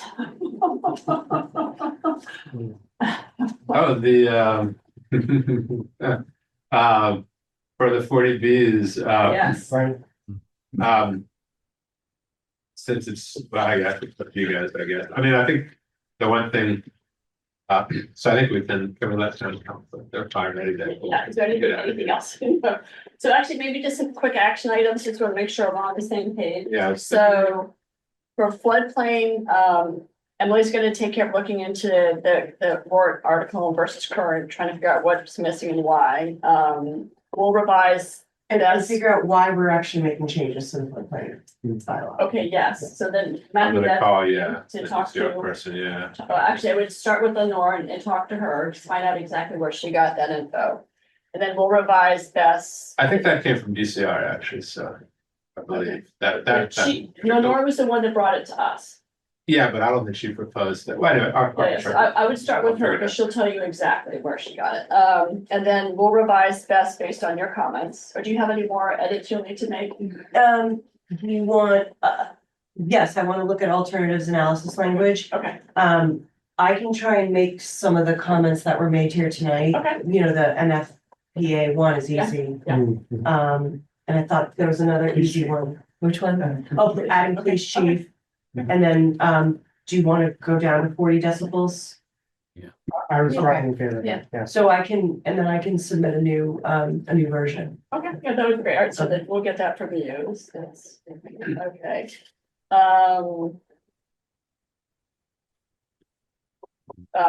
Matthew and Emily are gonna work on updating the timeline and sending that to all of us. ADU, okay. I guess the ADU, we don't need to do it at all, I guess. Right. We have to decide, is that gonna go in the codification or just the update? You might not have to fix it at all. So how do we figure that? There's no action. I think we know, I think town council is told us that. Did you say? No, I said it goes in, the bylaw goes in the way it goes in. Yeah. If you guys think the language is fine, then you don't have to do anything. Yep. If you want to change the language, then We thought it was fine. Yeah, we're okay with that. That's fine. Okay, so it just goes in. Okay. We don't need to do anything. don't do anything now. All good. Okay, cross that one out.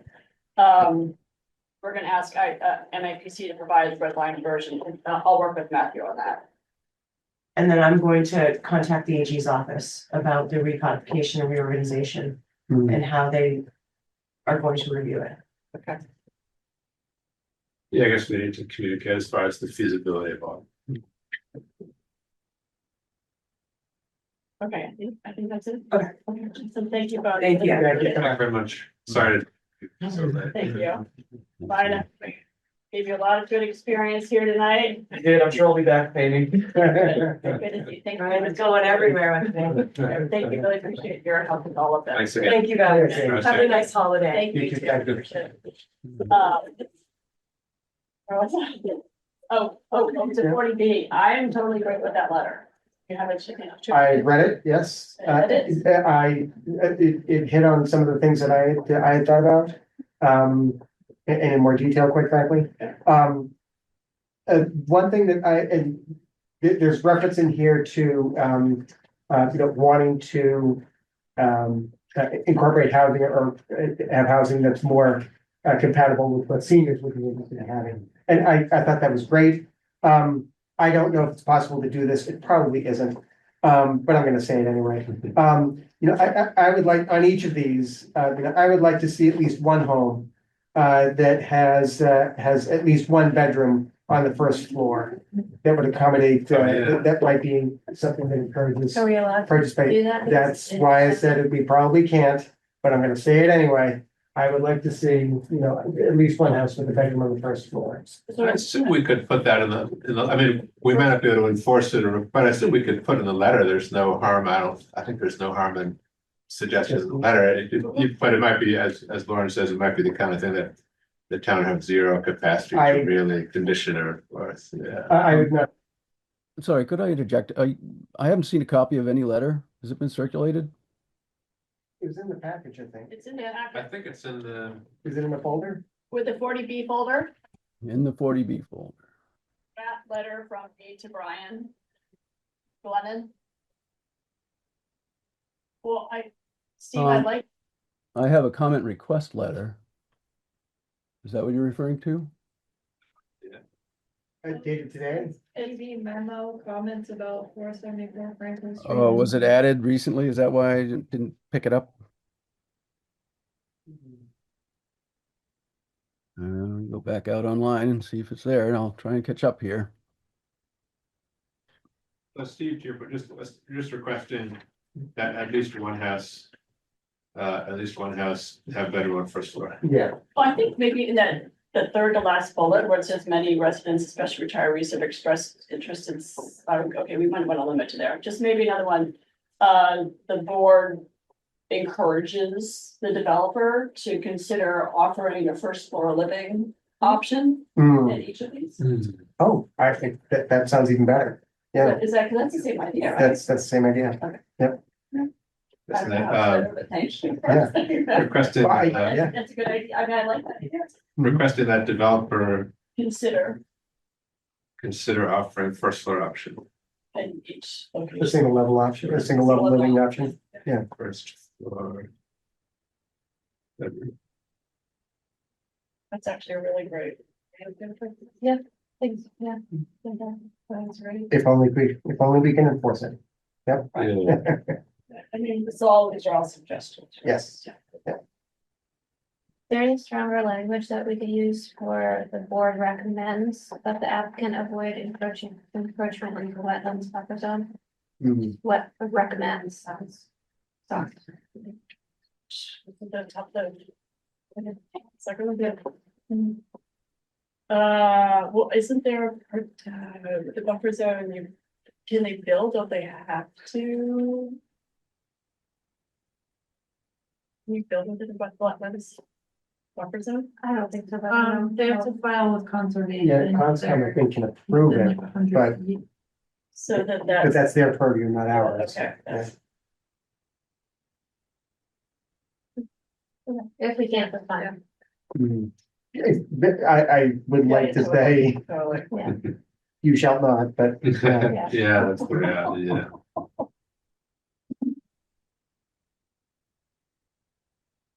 Tag looks like he's almost caught up. Yeah, I'm getting through it. Yeah, there was no way for me to know this was there. I'm sorry. And also, I mean, the reality is that these letters, especially at this stage of the process, they do kind of, go into the files that are sent to the developer. Yeah.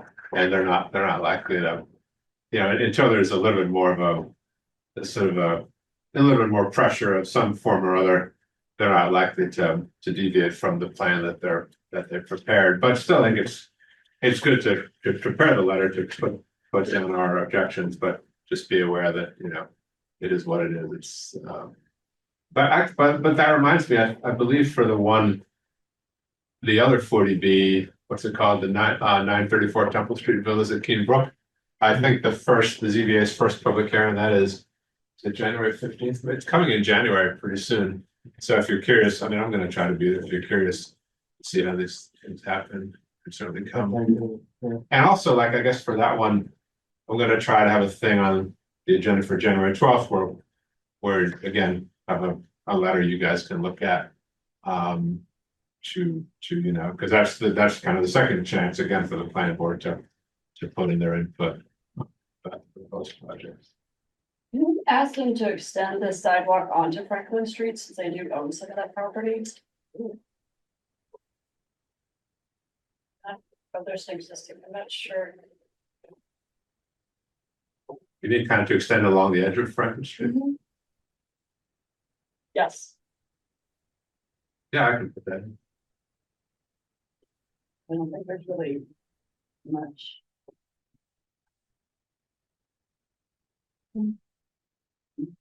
I think tag dropped off. Oh, did we lose ten? Uh-oh. Oh. We are 4 now. Okay, Really technical. I'm not sure. Yeah.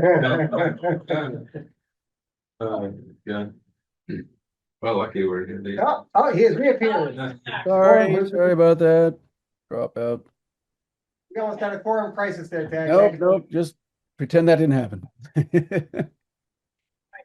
Any suggestions on that letter?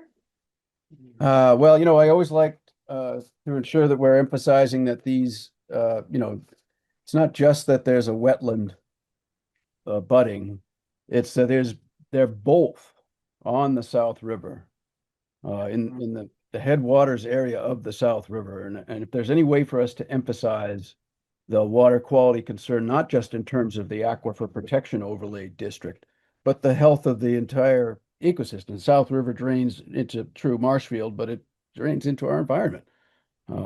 And especially this heavy encroachment up to 25 or 50 feet into the 100-foot area. It's high risk, and we're not expressing that very well. Yeah, I can put in some additional language. Importance of protecting the South River and the danger to the water quality because it's the proximity to the South River and the threat that poses and the importance of making sure we're not leaching stuff or whatever into the river and just the importance of how the river is such a crucial body of water. Yeah. We could. We'd really appreciate it.